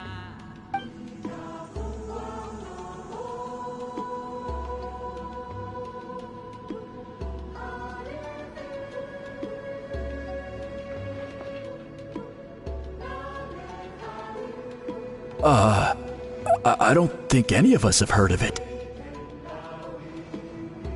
Listen, I'm not trying to take it for myself, so be honest. With or without it, I can wipe the floor with any of you. Yeah, no objections there. But I'm telling the truth. None of us have ever heard of that technique. What's wrong with her? Why would she let it go extinct? Master's body of work is massive. No one student could hope to learn all her techniques. Mastering just a few already takes a lot of effort. Master had no choice but to recruit many students, split up what she knew into different portions, and pass it down through various individuals. So even though we see ourselves as representatives of Xitlali's school of shamanism, what we know isn't the sum of her legacy.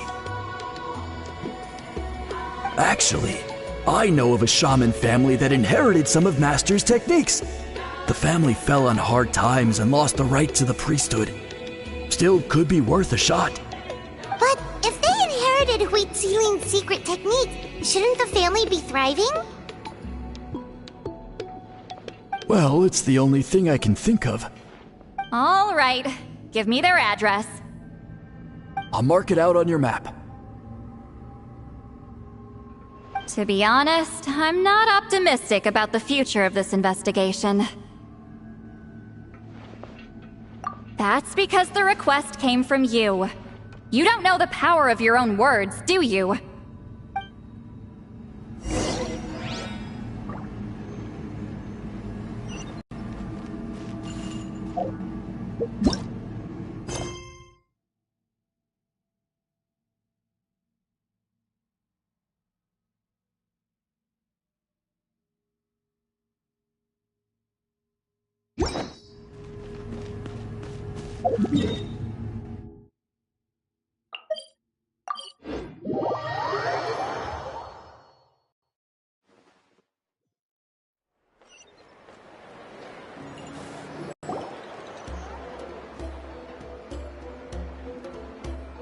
Proving the legitimacy of this battle seems more hopeless by the second. Nothing we can do about that. Well, even if our investigation ultimately proves the legend to be false, that's still a worthwhile result. Although I'm here for business purposes, I have a personal interest in this as well. I'm drawn to matters of historical truth. That's exactly why I chose to follow you, Monsieur Montluçon. Listen, I'm just updating you on the situation, not asking for your opinion. I don't really care whether you continue your investigation.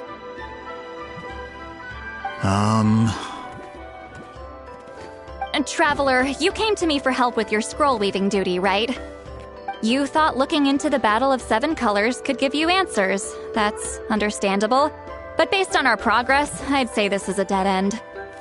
Instead of wasting time, you might consider taking a different approach. I'll try to think of another way to help you. Respected traveler, let's not forget about the compensation I promised. You shall have it in full. Extra, if that's what it takes.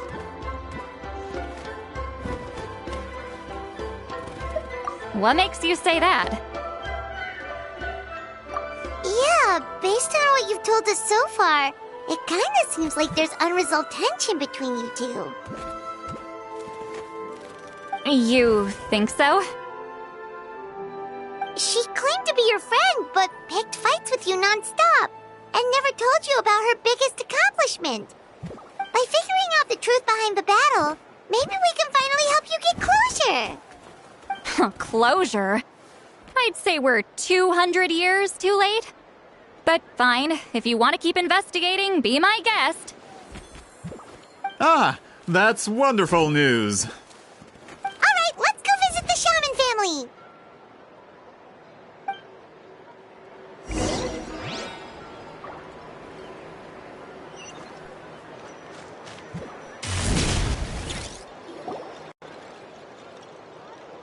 Hello, are you a shaman? Yep, that's me. Huh? Granny Xitlali! Get up! In a crowded market like this, the only person who should be trying to hide is me. My apologies. Ever since my grandfather's generation, the shamans of my family have given up on passing your trial, Granny Xitlali. Have we offended you in some other capacity? Man, this is generational trauma at this point. Whenever I misbehaved as a kid, Grandpa would tell me about the thrashing he received from Granny Xitlali. I still get nightmares about it sometimes.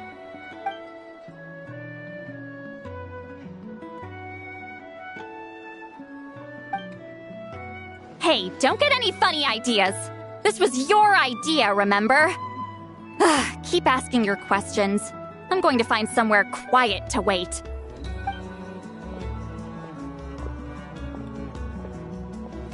Okay, so your family studied under Xitlali, right?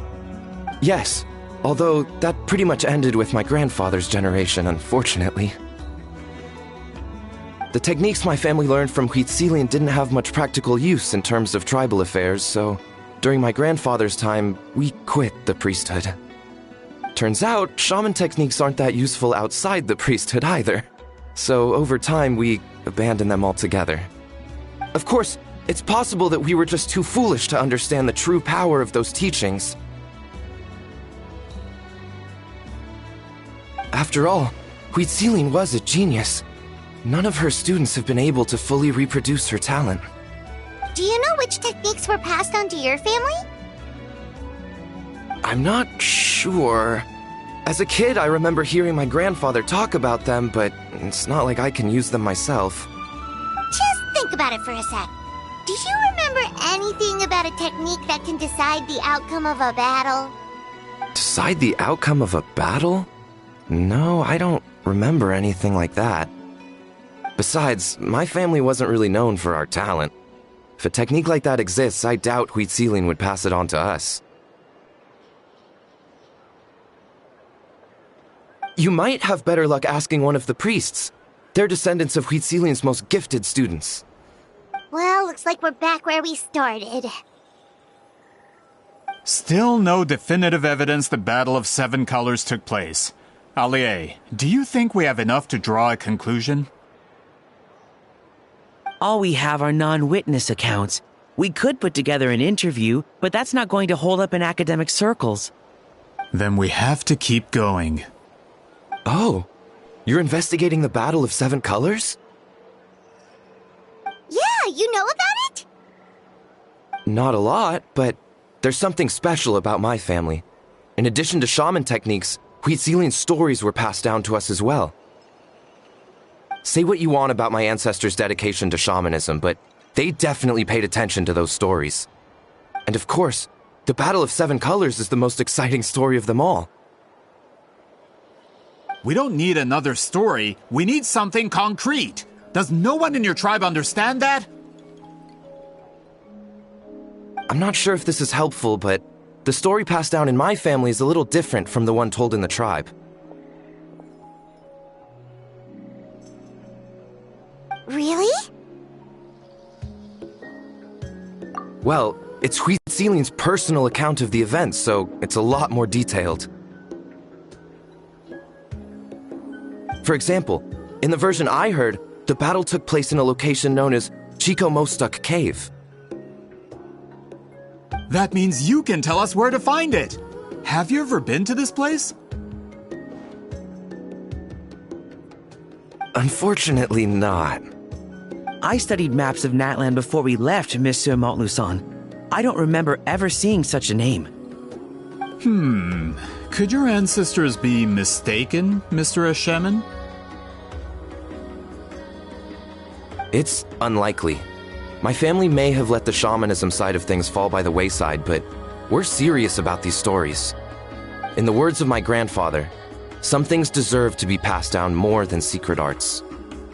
If Xitlali's version of events differs so much from the general understanding, that makes it even more likely the battle is completely made up. Yeah, that's disappointing.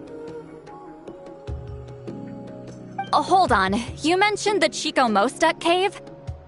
Oh, yes? Can I clear something up for you? It's been more than 200 years. Huh. I never thought I'd hear that name again. What does she mean?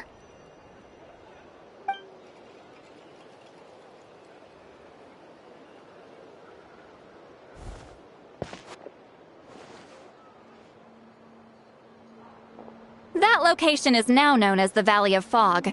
The Chico Mostek cave is what it was called 200 years ago. Precisely when Xitlali was alive. That means, Monsieur Montluçon, we can confirm the original site of the battle. Once we get there, the evidence we need should be at our fingertips. Just when we thought all hope was lost. I never doubted you, great shaman. Allow me to present you with a gift as thanks. Save it. Flattery won't get you anywhere with me.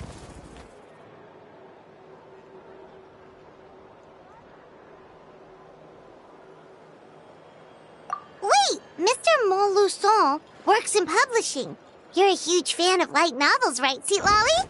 Maybe he could get you some that are out of print. Really? Out of print, huh? Sure. Do you have any in mind?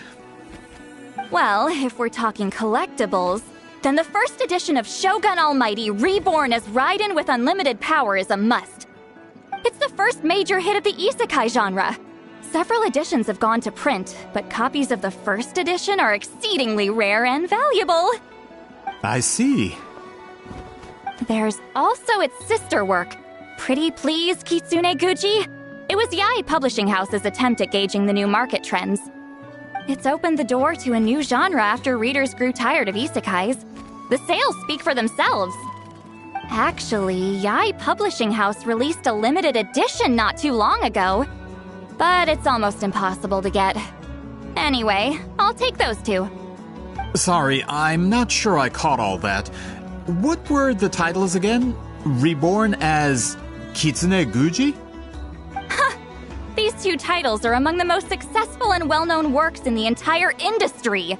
You're telling me, as someone who works in publishing, you've never heard of them? I'm a merchant from Fontaine, after all.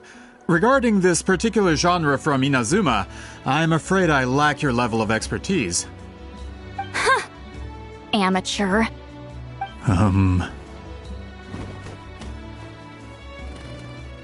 Of course. Sounds like a perfect arrangement. Now, there's no time to waste. We should head to the site of the battle right away. Once we get there, it'll take a bit more work to determine the actual location. Right now, all we have is a general idea. Well, I'm sure Miss Xitlali can help us with that.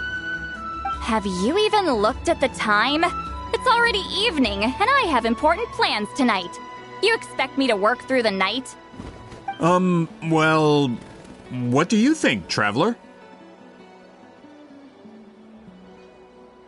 Okay, we'll find a place to rest for the night. When should we meet tomorrow? He's persistent, huh?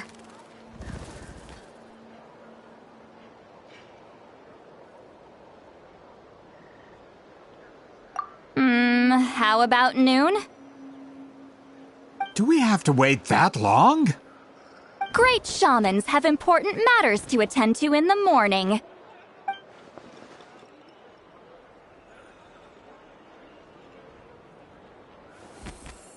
That's only because I have important tasks to complete at night.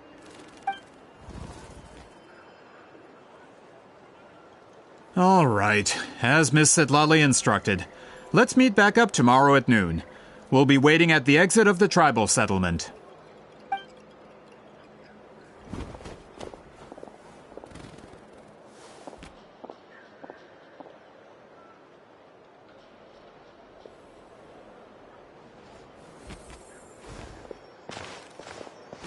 sorry. I just wanted to ask, is Granny Xitlali satisfied with my answer?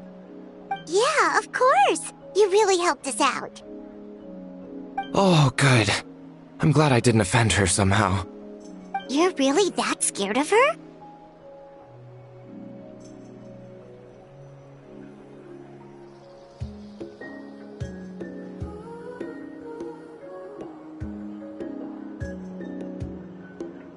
To be honest, Granny Xitlali almost never interacts with ordinary tribespeople like us. Everything we know about her comes from rumors. She's a powerful shaman who's lived for over 200 years. As a great hero, you're probably the only one who isn't intimidated by her.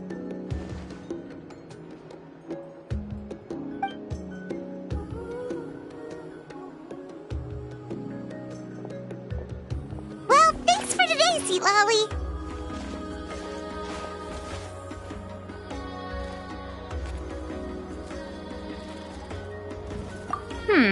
That's quite considerate of you. All right, let's grab a few drinks. Just like last time. Wait, didn't you say you had important plans tonight? What did you think I meant? Does that mean you've gone drinking every night for the past 200 years? Now Paimon's worried about your health.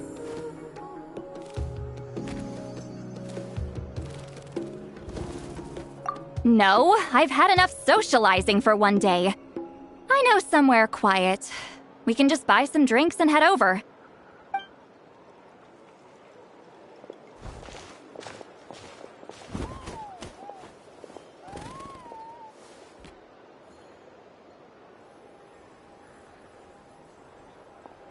Which will also give us a chance to solve the mind reading issue. Considering the necessary spell work, I'd rather do it in private.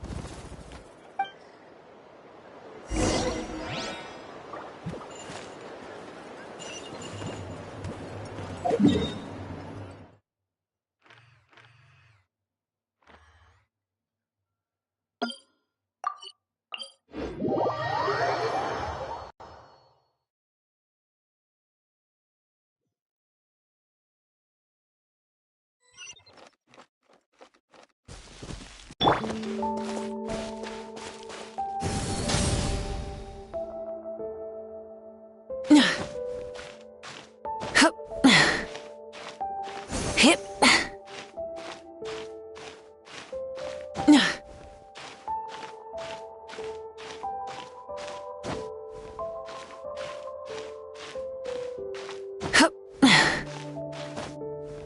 Hip.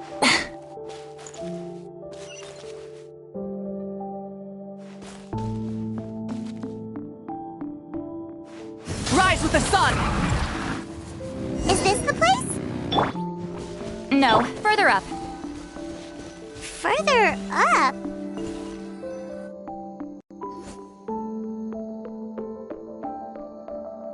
Whoa, this is like a secret base! Sometimes I want the fresh air, but not the company. So I come here. Let's see if my stash is still here. Ah, great! The halberd crest birds didn't eat my snacks.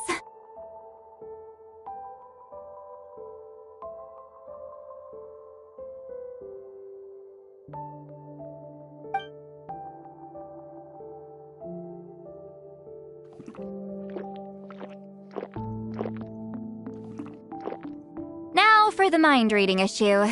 Give me your hand. It might take a little longer, actually. I just need to share my senses, make a clean break.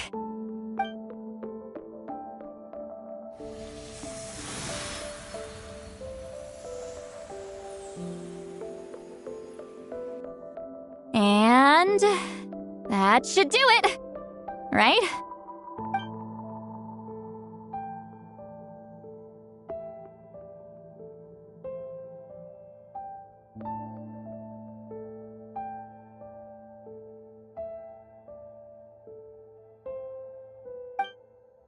You're not wrong.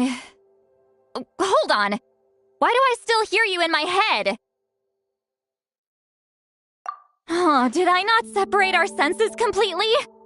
Maybe using my palm isn't enough? Close your eyes.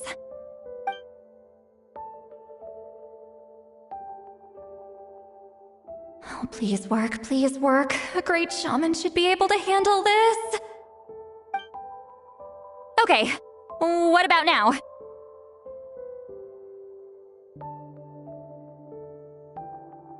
Huh? And now? Huh.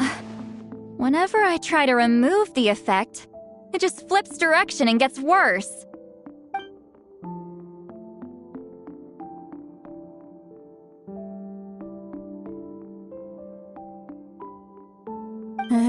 That was just to help with the spell. Ah, shoot.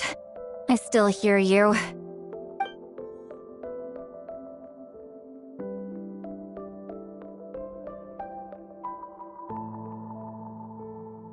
For a human soul, to lose the boundaries of the mind is to drown in the sea of consciousness without a concept of self. Wait, that sounds bad! I read that in a light novel. When it comes to the real world, I think it's pretty accurate. Is Xitlali drunk? She's not making much sense. Anyway, we'll just have to leave it for now. Hearing the Traveler's thoughts isn't that bad, right? You should just tease him. That's what Paimon would do.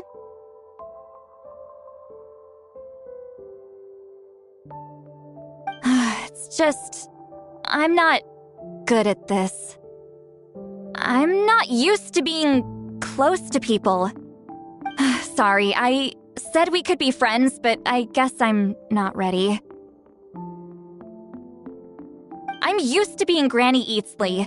Someone intimidating, someone people are scared to approach. I don't have to deal with people that way.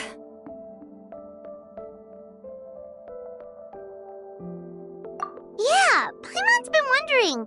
Why do you insist on living so far away? You could easily become a leader of your tribe, someone everyone loves and respects. When you live as long as me, a person is like a flower. The color draws you in. You water it to see it bloom. It rewards you with its fragrance. But it doesn't last. With the passing of the seasons, everything withers away. You can try to water it, but it will never bloom again. Even if the same plot of soil is covered in flowers the following year, the one you remember won't be there. That's just how it is. Most of the people in my life will be gone one day, just like a flower. Getting close means losing friend after friend for hundreds of years, until the weight of their memories crushes my soul. If people don't care about me, then I don't have to care about them. It's better if the people in my memories are nothing more than fleeting strangers. Xitlali.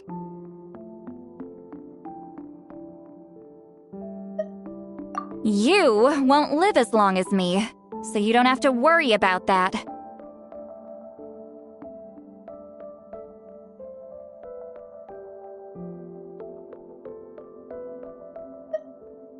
Really? Then you should understand. Nearly everyone you know will be gone one day.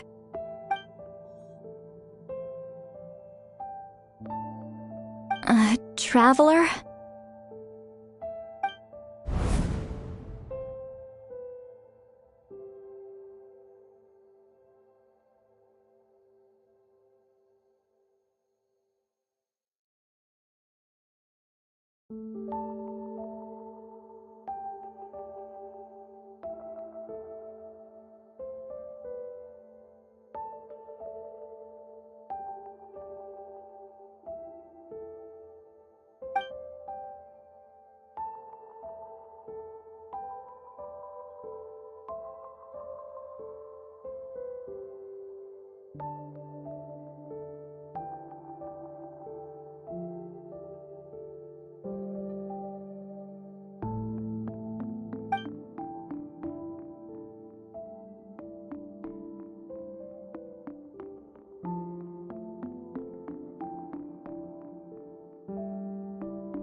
Is Xitlali alright? Stupid mind-reading side effect won't go away. It's not like I want to hear you complain about me all the time. Okay, she's definitely drunk. Xitlali, maybe take it easy? At this rate, you might sleep past noon tomorrow. I'm not drunk. I remember everything the traveler said. Just gotta think of a response. I'll think of something. Uh-oh, not this again. Is she asleep? I'm fine. Can get home by myself. Is she talking in her sleep or talking to us? She seems kind of out of it. Bye. Gonna walk back alone. Need some time to think.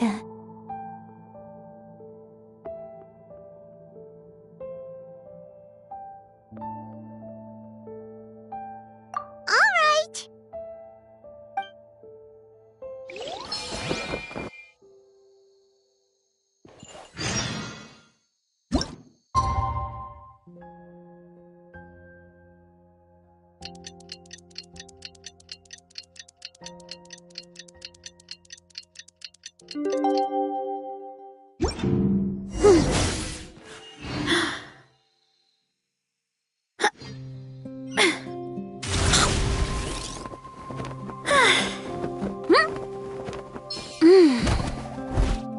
Running late again.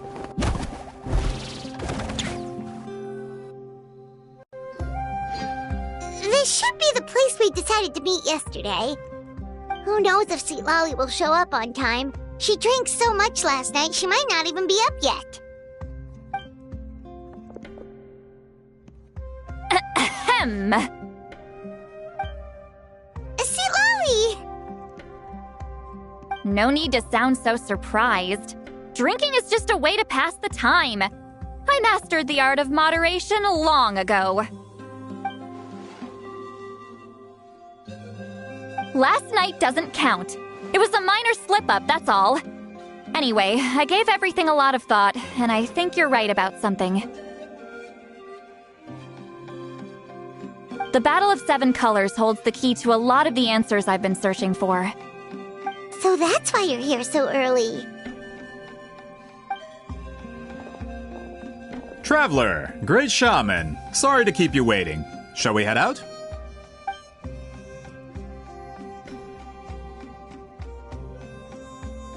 Just follow me. I'll confirm the location myself.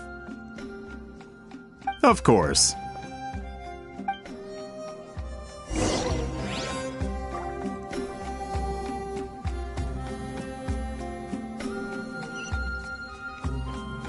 Time to roll!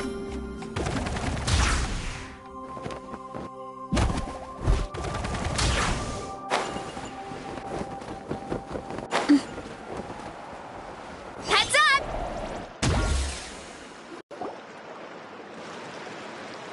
This should be it.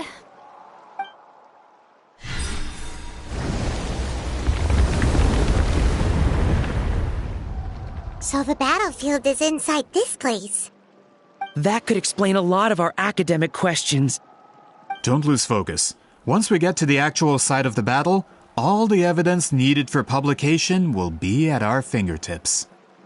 Everyone ready?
So the Abyss invaded through a cave like this? When the Abyss first began to corrode the ley lines, they took every opening they could get. All the items here should be useful for our research. You're not to touch a single one without my nod of approval. I don't support invasive excavation techniques either. Ah, of course. I'll defer to the experts on this matter. Well, shall we continue?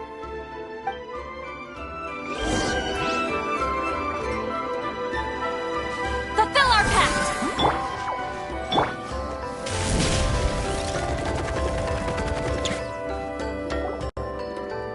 There are weapons here from every tribe in Natlan. The battle must have encompassed the entire nation. Sounds like we're getting closer to what the legend describes. But all we can really say is that a battle took place here. There's still no evidence of any colors or some elaborate maze. Wow, you're really invested in the Battle of Seven Colors. Well, it's the reason I came to Natlan in the first place. Grudok, send some of your men to search the area. We might miss something all grouped together like this. I'd like to cover all our bases. All the bases. You got it. Don't jump to conclusions. Of course this isn't the site of the actual battle. We have to keep going.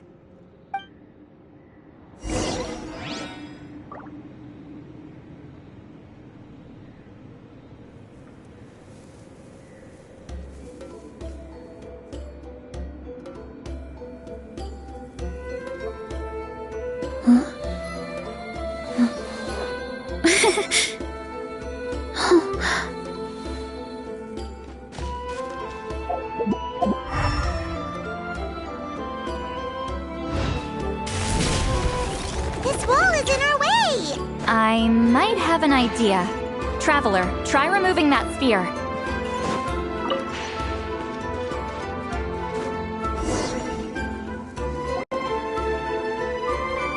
Whoa, we passed straight through! What was that? Some kind of color magic?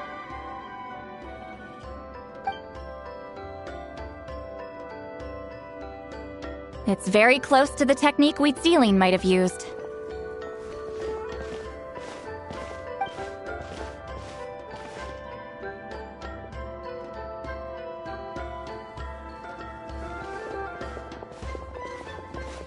That's it? Doesn't quite compare to the scale described in the legend. Still, what a terrific archaeological find! Enough chit-chat. We should keep going. The deeper we go, the more we'll find.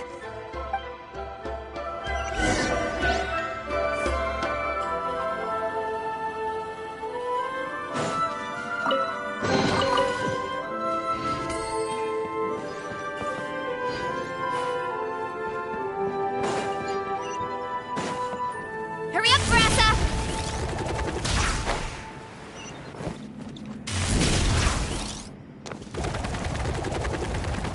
Hold on. If we step here, we might fall through. You mean there are traps in here?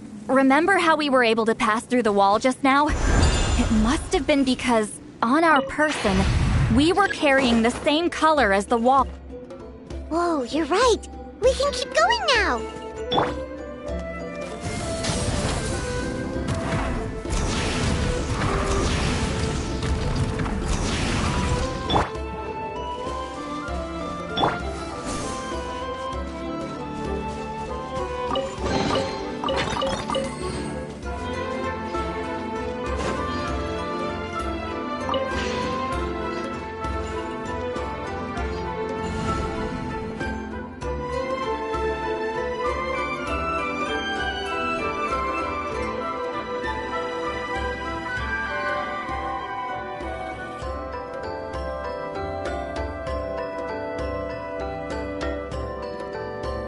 Wait, what was that?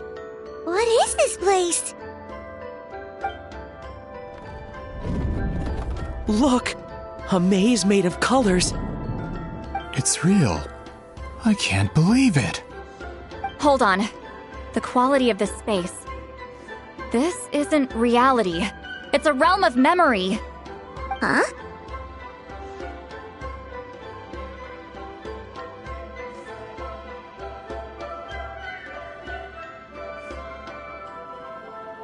No. This is a space constructed using memories as a medium. The principle is similar, but the two are not the same. Correct?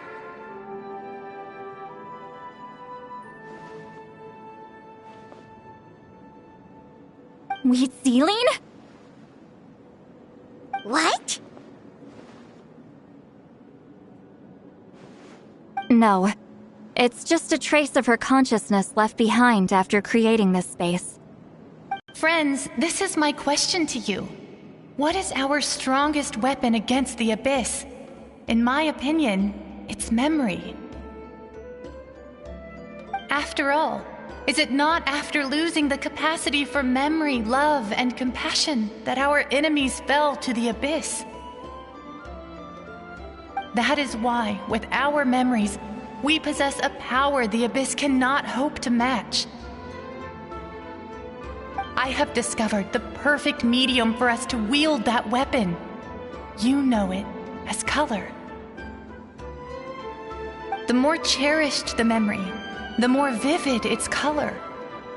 As memories disappear, their color fades first. That is why color is the best vehicle to wield the power of memory.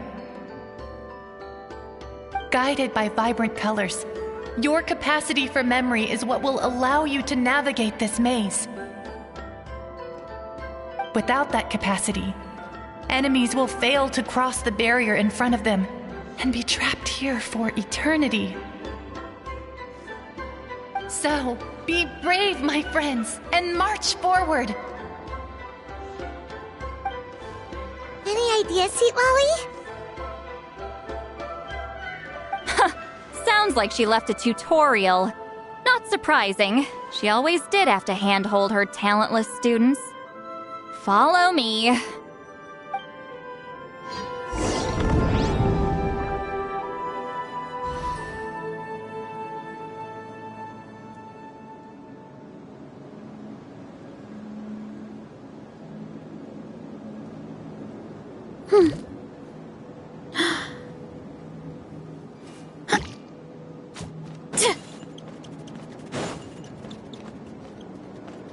Running late again.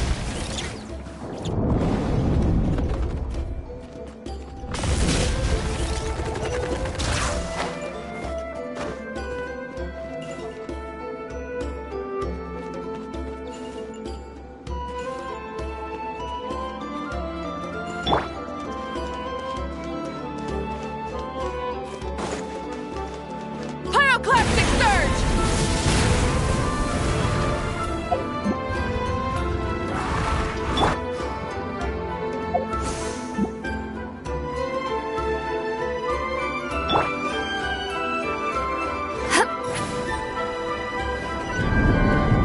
Return to the skies!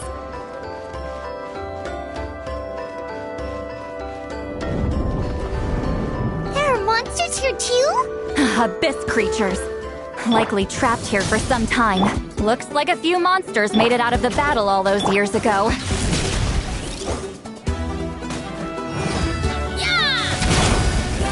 Hero incoming!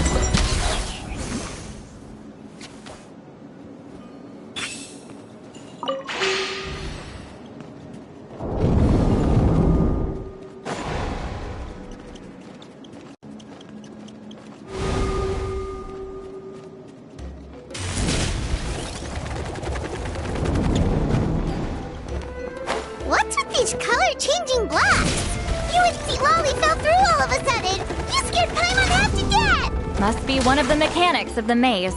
I'm guessing the... Oh no! More monsters? Ah, shoot. They're blocking the way forward. Let's get rid of them.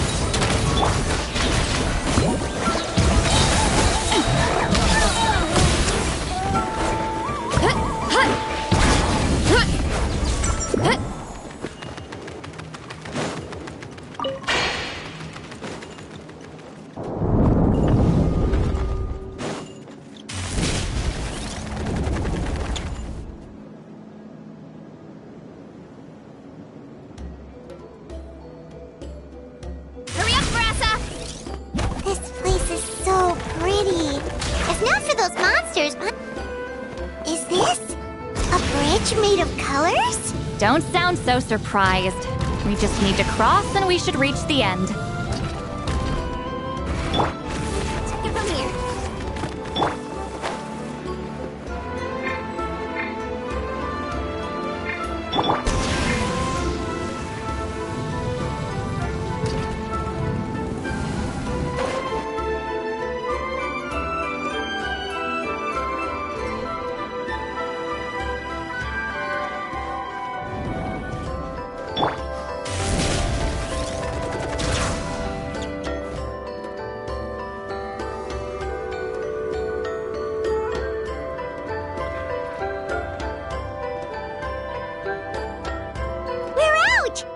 We made it through the maze!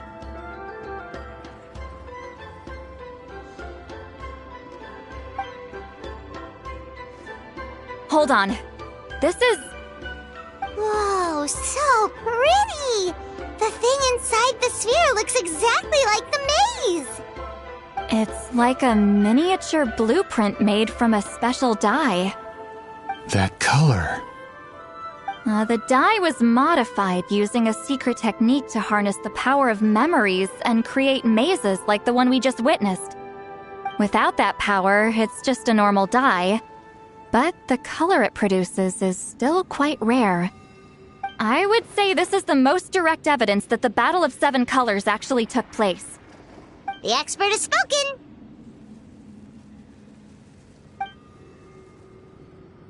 Perhaps I could take a closer look? It's an important piece of physical evidence, after all. No, you may not.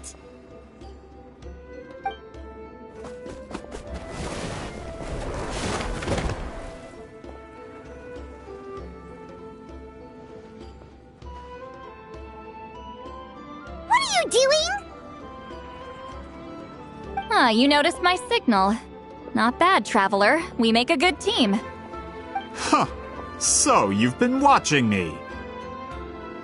A self-proclaimed book merchant who's never heard of Shogun Almighty reborn as Raiden with unlimited power?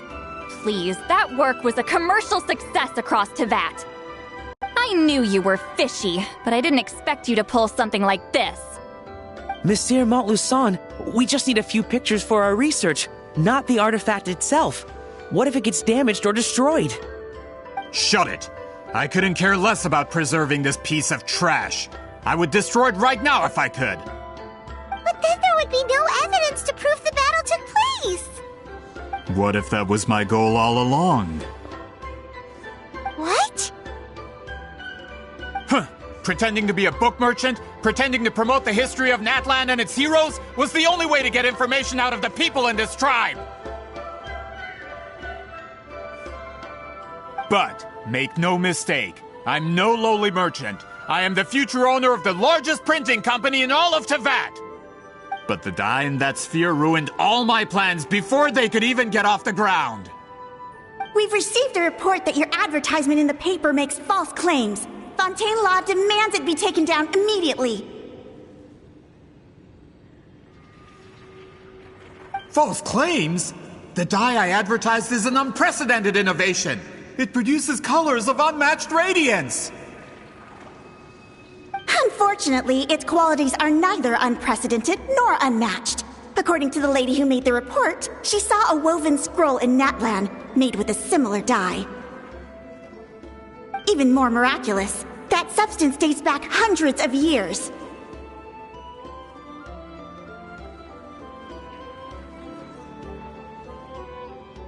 How? Creating this dye is the culmination of my entire life's work! You're telling me I'm hundreds of years too late? Calm down, sir! Sorry, it's just... I know this product will be a hit. The economic boost to Fontaine will be huge! We just need to advertise it as written. Fontaine's publishing industry is one of the best in the world. All we need to do is publish something in the paper, and all of Teyvat will think it was our invention first. We don't need to worry about more reports. Fontaine is far more advanced than Natlan. No one will believe such an innovative product could come from a place like that.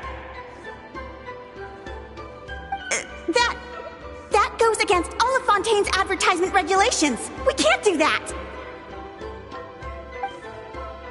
What if I give you a portion of the profits? All you have to do is let the advertisement stay. You're trying to bribe me? Careful. I'm dangerously close to reporting this to Monsieur Novelette.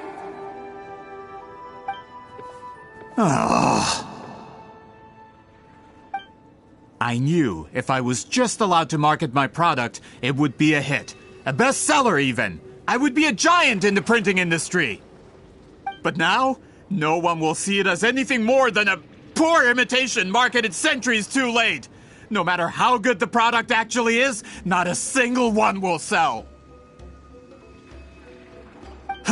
I will never accept that someone from this backwoods, ignorant nation could come up with that dye. Not 200 years before me! Even when the truth is right in front of you? Ha! Truth is in the eye of the beholder. I'm already in the printing industry.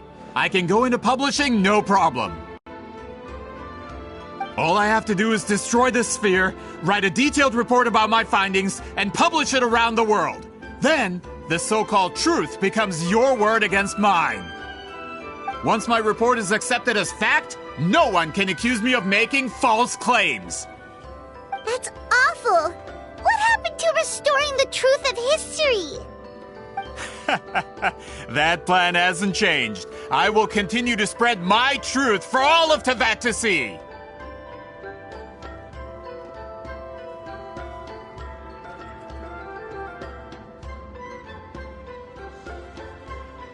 Ah, you mean a hero of Natlan who's not actually from Natlan? And a great shaman who, according to rumor, abandoned her tribe long ago? From a practical perspective, there's no reason for either of you to stand against me. Shows what you know. Oh, since you like rumors so much, have you heard the one about what happens to people who get on my bad side? Ah, the wrath of Granny Xitlali. Like I said, our interests aren't at odds. I knew from the beginning that you would accept my invitation, considering Xitlali was your rival. You've lived longer than her, you're far stronger than her, and yet she has always been more revered than you. Now, that can change. With the backing of the printing industry, I can take any book and send it to all four corners of Teyvat. This part of Natlan's history will be mine to tell. And in my version, I can erase the Battle of Seven Colors. You can be the one to have all the glory. That's not real history. That's a no, then? Your history means nothing to me. But it's not allowed to stand in the way of my Mora. Done running your mouth? Good. Before handing you over to the tribe, I think I'll have my way with you first.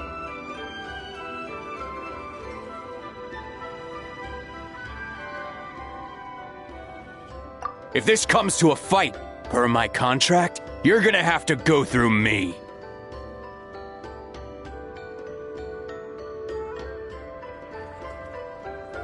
That's right. I didn't pay all that Mora for nothing. Wait, aren't you subordinates of the captain? Why are you helping someone who wants to erase Natlan's history? The captain. You actually bought that? United in the pursuit of Mora, we travel the land to collect debts. Our loyalty is to Recuerda, his interests, and his wealth. Recuerda? The captain means nothing to them. They serve a different harbinger altogether. Recuerda!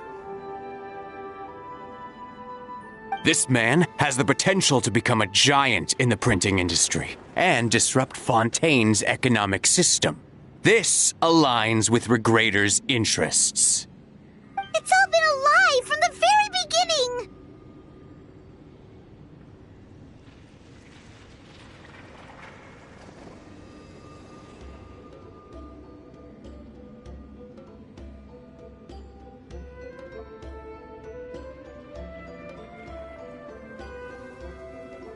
I don't care who you serve. When it comes to punishment, I don't discriminate.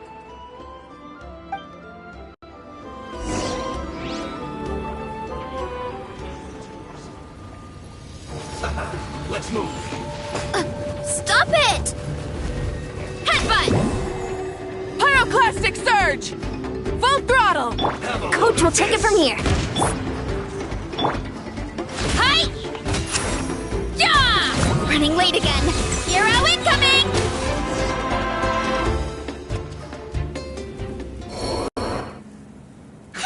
That's what you get for messing with the hero of Natlan and Granny Xitlali. They could give Recuerda a run for his Mora. When did this person get so strong? Looks like the men following the captain failed to update us on the latest intelligence. Not good. This is becoming more trouble than it's worth. You're on your own! Hey, what about our contract? Your boss signed it himself! Our boss never signs a contract without loopholes. Even a veteran businessman like yourself fell into his trap. That's what makes him the best! Go home and read the fine print. All I did was trigger the exculpatory clause. You! The other stipulations have been fulfilled. I set up explosives around the cave, strong enough to destroy this place, as instructed. Oh, and for security purposes, all explosives have been rigged to blow at a specific time. Shouldn't be too long now.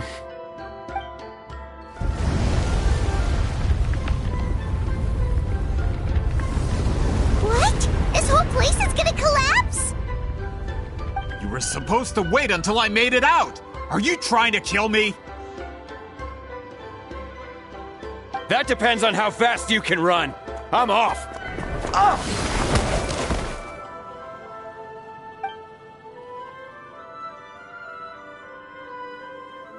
You think you can just waltz out of here? Traveler, stop them, and then we'll make a break for it.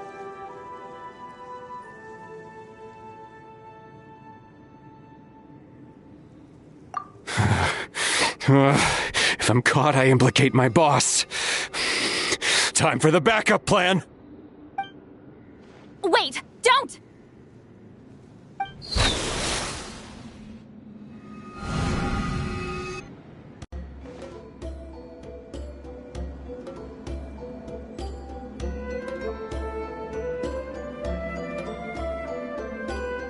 Where are we? Back in the maze? Our surroundings look different, though. What did that Fatui guy do? Good point. She'll know how to get out of here. Let's hurry. If we don't make it out before the cave collapses, we might never be able to leave. Let's see. Xitlali! Oh, looks like it's not gonna be that easy. What should we do?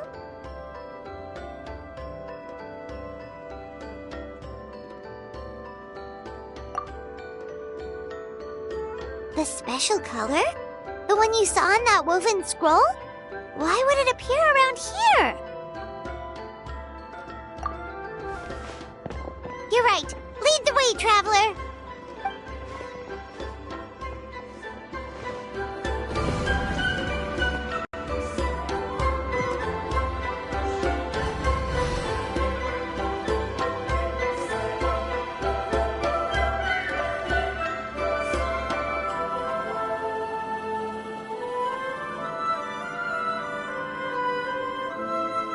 He triggered it just like that?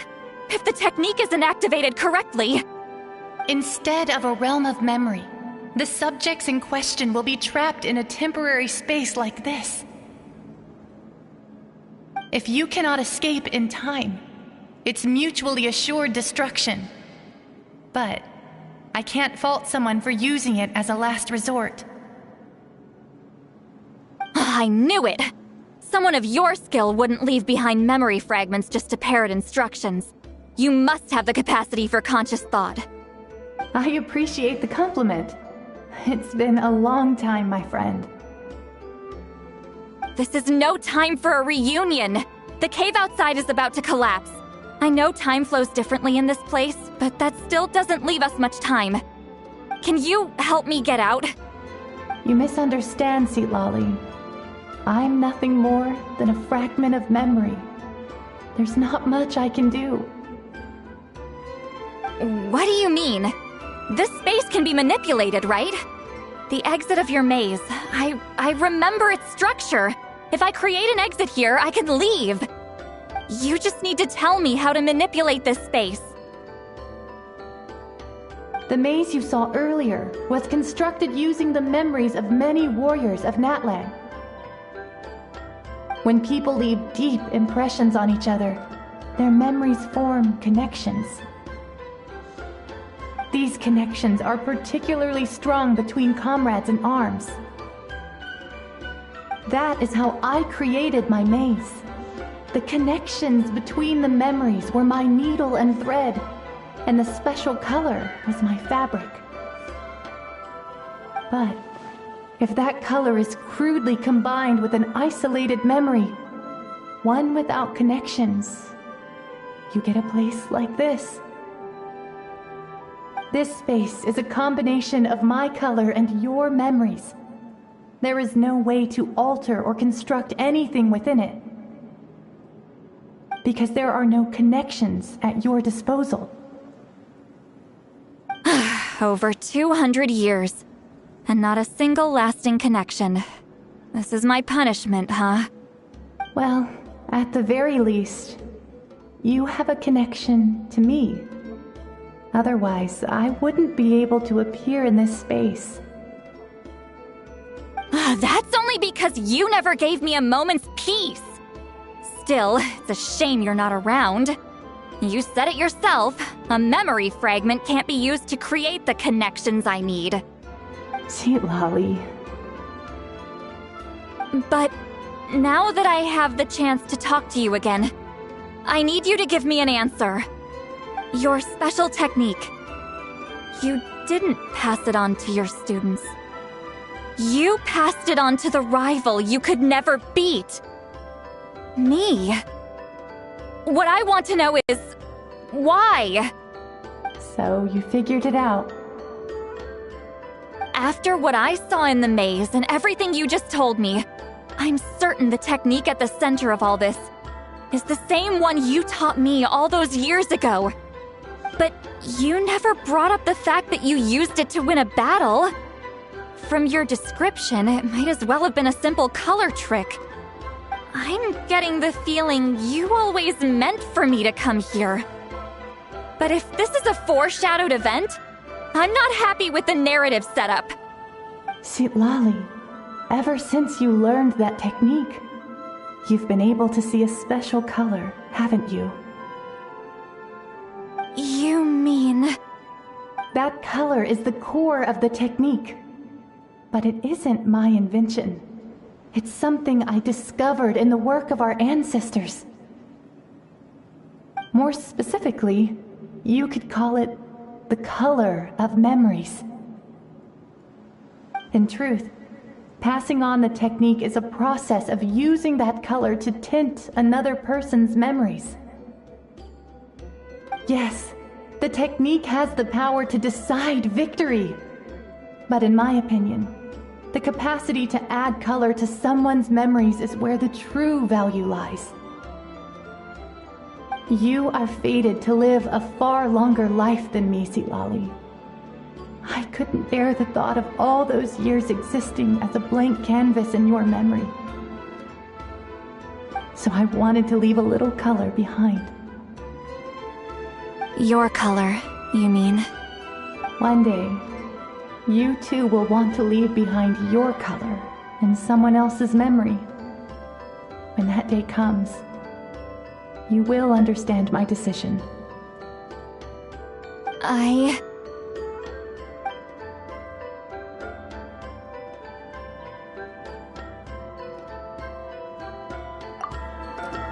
have to get out of here. That's the only way to rescue them.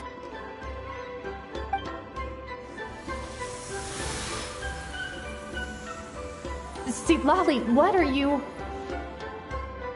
I understand the true principle of this technique now. If I can't construct an exit, then I will separate this color from my memories by force. But you could lose a portion of your memories that way. I know, but my memory is just a blank canvas I've neglected for 200 years. My friends are worth the risk. Traveler? When you entered the realm of memory I constructed, I used your memories to learn about your recent experiences. I have a feeling you're the one who will be saved this time. After 200 years, someone has appeared by your side. The kind of person I could have never anticipated. The Night Kingdom harbors Natlan's memories, and the Traveler's connection to that realm is incredibly strong, surpassing even the shamans who worship the Lord of the Night. This means that, even without your tutelage, he can see the color of memories. What did you say? Although he doesn't know how to wield it, he unknowingly left behind a trace of color in your memories. That was enough to guide him to this space. You now have a connection at your disposal. Well, Xitlali, it looks like part of this was foreshadowed, but the rest is a surprise. Traveler? Traveler! That's Xitlali's voice! She's just up ahead! This is goodbye, my friend. Your memories over the past 200 years are much more than a blank canvas. Cherish them. Wheat ceiling. Xitlali! Paimon! Traveler!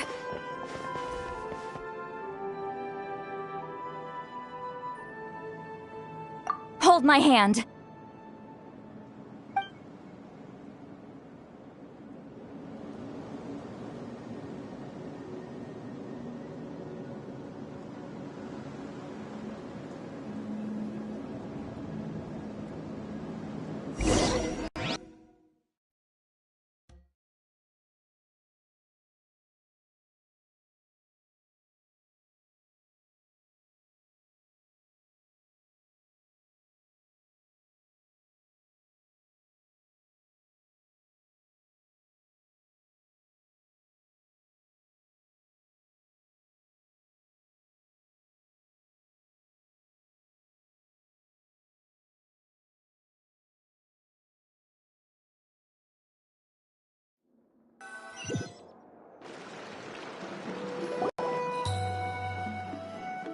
Did we teleport out? Man, that place was so... Woo! We made it out just in time!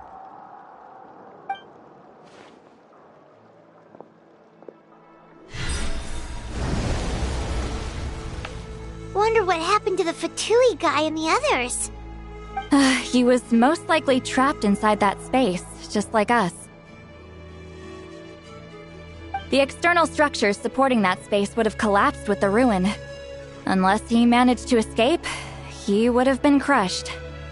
He still preferred that to being caught, huh? They were standing a bit further away, right?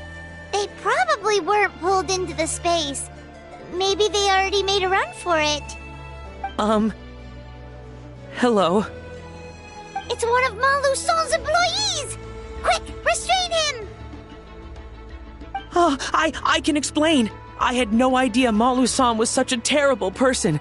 I couldn't stop him from running, so I stayed behind and tried to find people to help rescue you. I'm so glad you managed to get out of there. Either way, the guards will take you back to the tribe. You'll be their problem. I understand. Anyway, I'm not here to harp on you. I just need to know one thing. Which way did he run? He went that way, but I'm not sure if you can catch up. That way? Unless he suddenly grows a pair of wings, I think we're okay. Traveler, Paimon, come with me.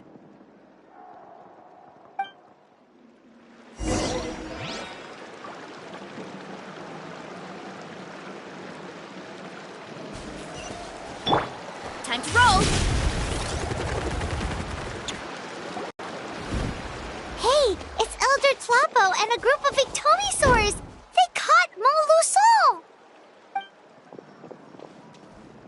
Something felt off about him yesterday, so I set a few things in motion. Looks like it's time for that foreshadowing to pay off. My bank balance! No! No! What's wrong with him? That's one of the tricks Claw uses to scare people. He makes people hallucinate the thing that scares them most. It's particularly effective on weak-minded people like him. Serves him right! I know, it was a lot to ask, making you come all the way out here during the day. Was that a declaration? Elder Tlapo didn't appoint us to a whole other task, did he? Forget about him for now. The Ictomisaurs will make sure Montluçon doesn't escape before the guards arrive. In the meantime, we have unfinished business, remember? Right, the special scroll! But the die is buried underneath a bunch of rubble now! Don't worry, Huitzilin's technique hasn't been lost at all. Come with me, I'll explain everything at my house. Oh, and Traveler? Everything you said about memory, I finally figured out my answer. I knew you'd want to tag along. Let's go.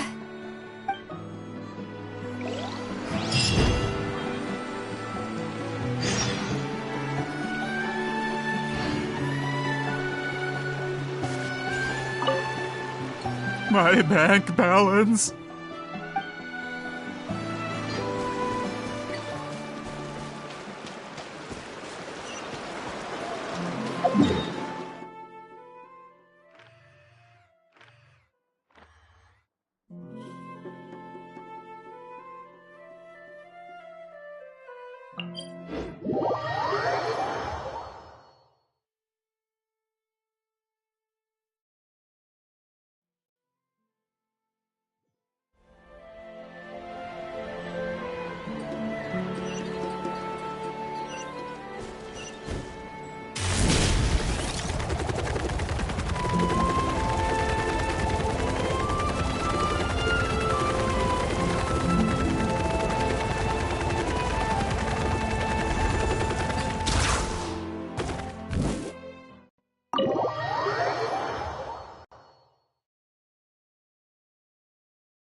Now, when it comes to weaving the scroll itself, you don't actually need to lift a finger.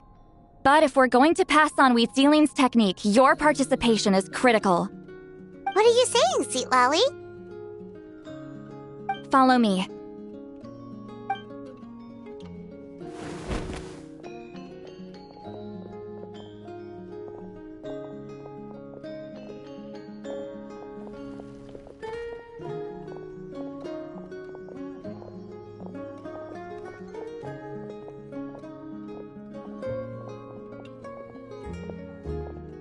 Whoa, look at this place. Do you weave scrolls too? Scrolls. Scrolls? I thought you were going to show me your masterpiece. That I am, old friend. The technique I'm about to show you directly relates to woven scrolls. Fine. What is it? Something that can turn the tide of war or prevent a great disaster?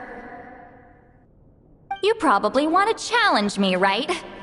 I know you don't have the strength for a real fight, so I'll let you beat me with words. Old friend, my life is nearing its end. I'm afraid I don't have time for another match.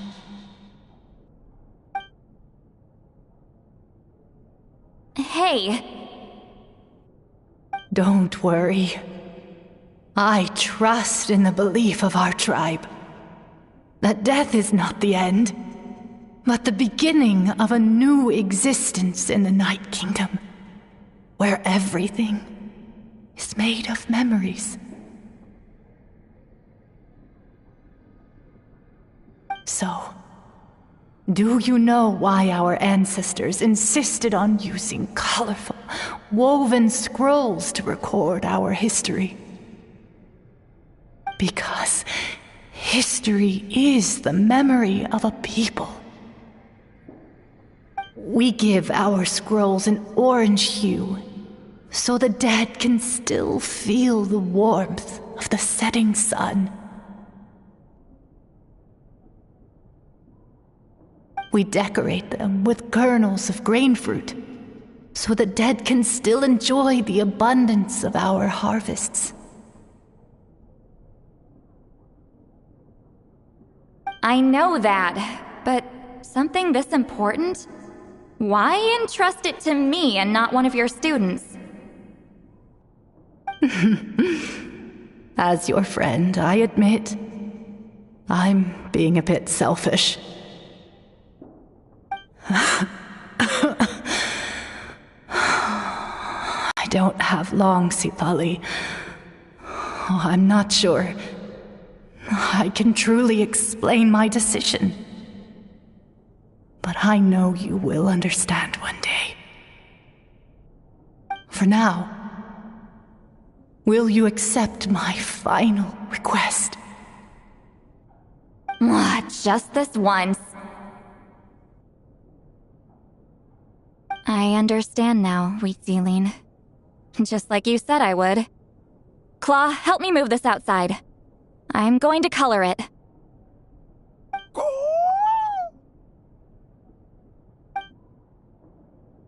Traveler, Paimon, come with me.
I linger between brushes of memory, seeking the color of my final journey.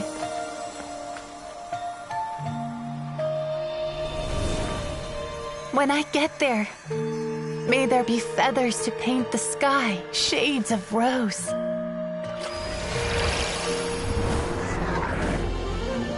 And fields of green to beckon adventurous souls.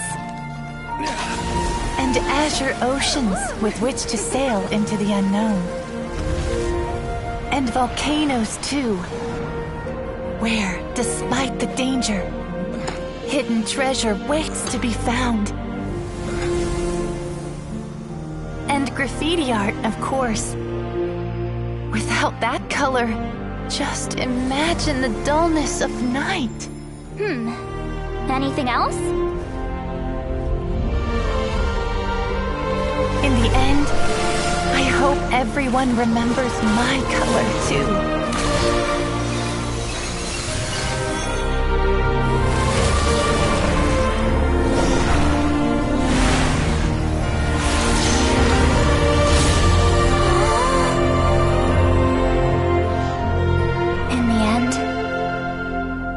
hope everyone remembers your color too. All in all, it was just a technique for coloring a scroll. The task I'm entrusting to you is much more than that. Farewell, my friend.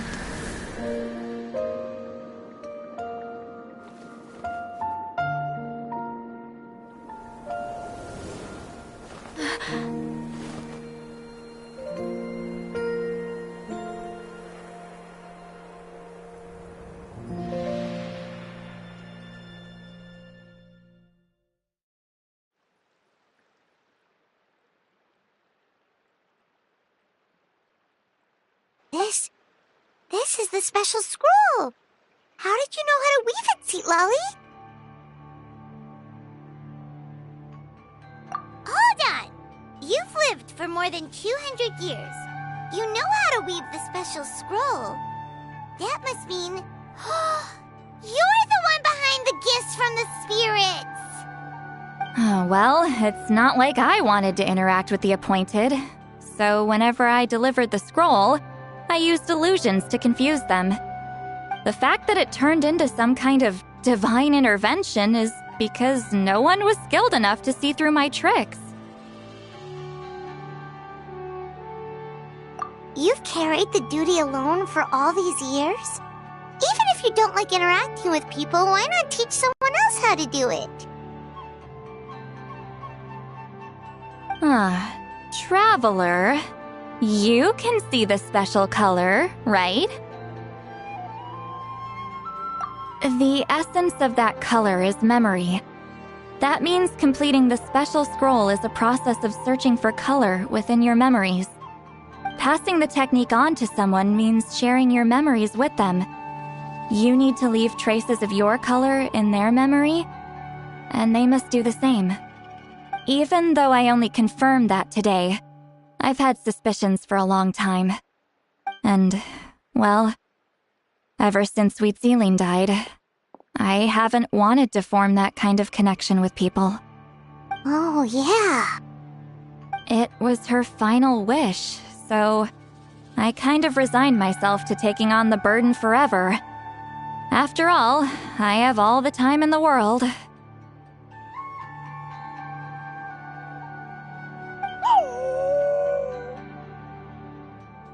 But Claw never stopped appointing new candidates to weave the scroll, despite knowing exactly how I felt about the situation. I knew exactly what he was doing. And yeah, if I ever did share my memories with someone, I guess that person would be a friend. But it never got to that point. This time, though, you win, Claw. Take this. I guess it's my response to what you told me the other night. What is it? If I had to choose my color, it would be the color of this handkerchief. Countless people exist in my memories, and I know one day that will be my fate too. A memory living on in someone else's head. Since you have a long lifespan, you're the perfect candidate to bear this memory and carry my color in your mind.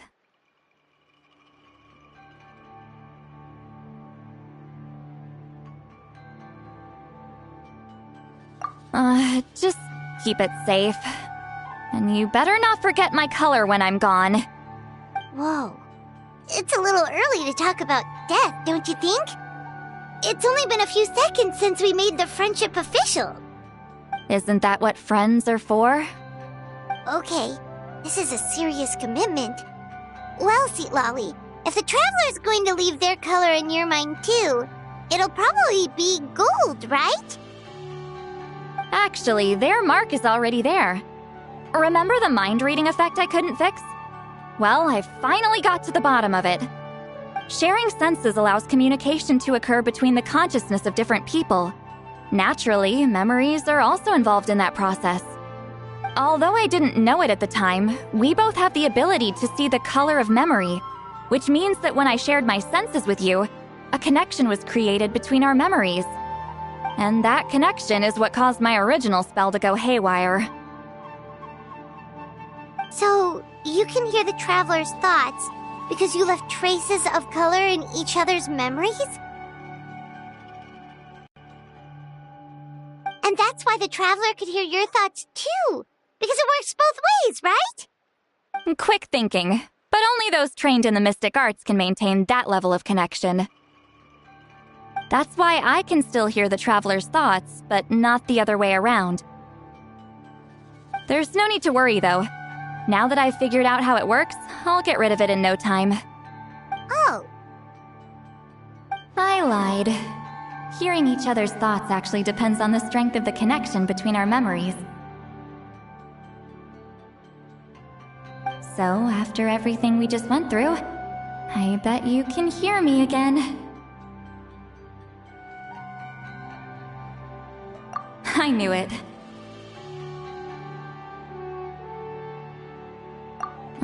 Since the connection between our memories is already there, the only way to get rid of the effect is for one of us to forget about the other. Just messing with you. I'm a legendary shaman of my tribe. Now that I know the cause, of course I can figure out how to fix it. It'll probably take some time, though, so bear with me for now. Besides, I'm an open book. It's not like you're gonna hear anything embarrassing. Oh, unless I've had a few drinks.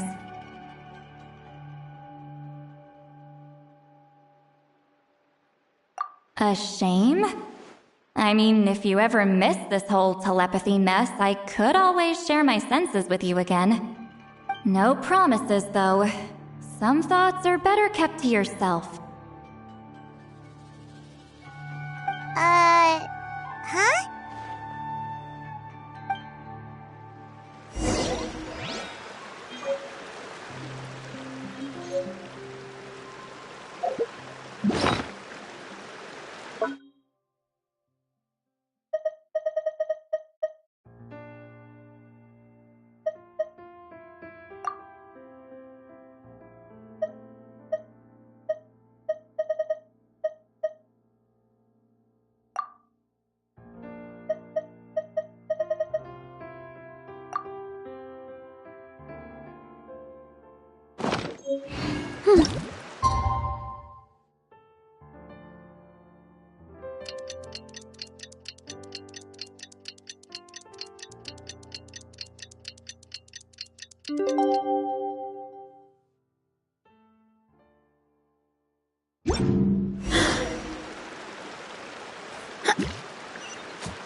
Ah, you did it?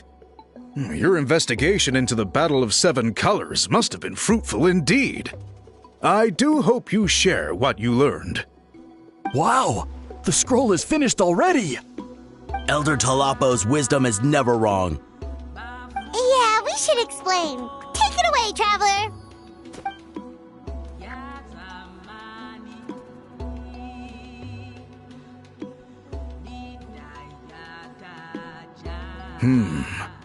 I see. You don't look surprised at all. It makes perfect sense.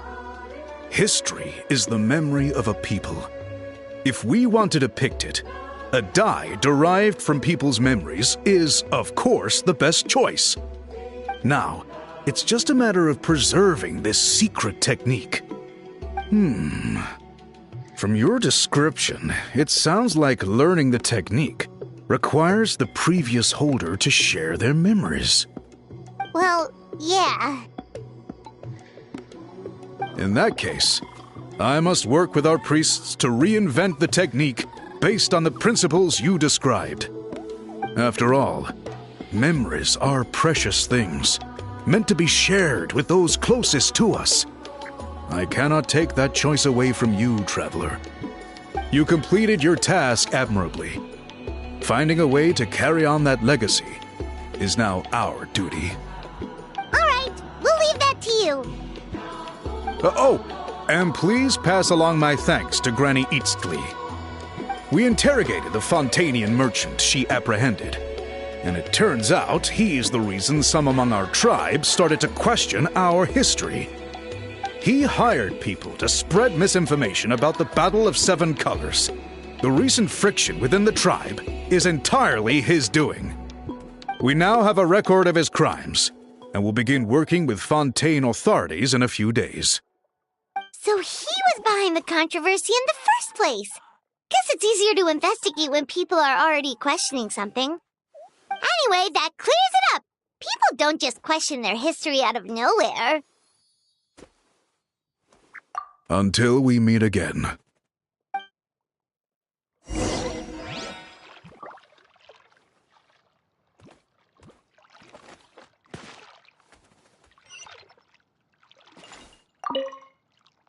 Ah, Natlan's victory against the Abyss. Very fitting for a scroll like this. I wonder how long until Elder Talapo chooses the next appointed. Speaking of Elder Talapo, I heard he went missing yesterday. Do you know what happened? Elder Talapo works in mysterious ways. The meaning of his departure will become clear in time, but for now, we cannot hope to fathom it.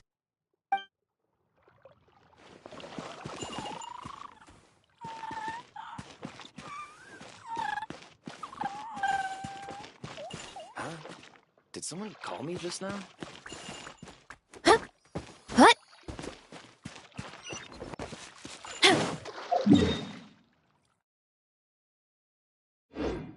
Signs reveal who has been appointed.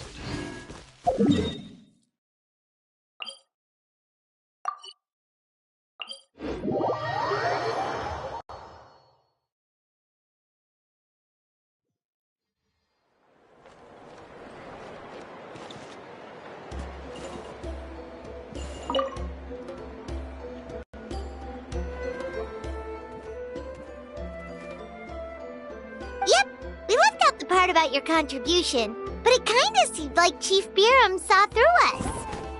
You could have just said it was a gift from the spirits. I guess he is different from the previous chiefs. But if he figures out it was me all these years, I'm in for a world of trouble. Huh, there you are! I've been looking everywhere for you. Oh, it's the other Fontanian researcher. He wasn't taken away with his boss? Please, call me Allier. After questioning, the tribe absolved me of any serious wrongdoing, so here I am. I'll be heading back to Fontaine soon. No employer means no funding, after all. But I wanted to finish my investigation first. I'd like to ask some questions about Xitlali. I want people outside of Natlan to hear her story, but my understanding still has some holes. Questions? Huh! Why should I let an Outlander tell our stories? Don't misunderstand. I have no intention of twisting your history or using it to make a profit. It's just honest curiosity, I assure you. I believe amazing stories deserve to be shared with the world. Culture thrives through dialogue and exchange. All right, you can ask your questions, but be quick. I have important plans after this. Important plans? Oh, thank you very much.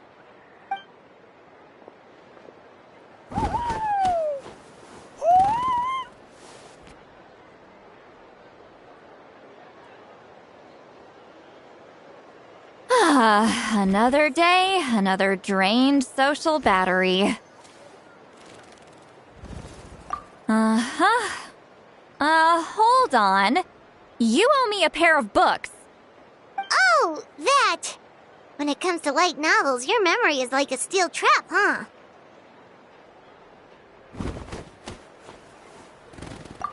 You're telling me.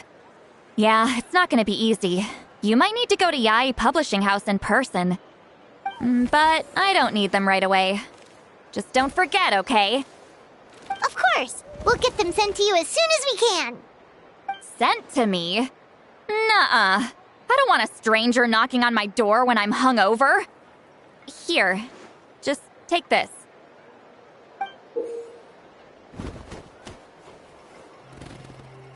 And this is? The key to my house. Don't bother knocking next time. You'll disturb my sleep.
Track.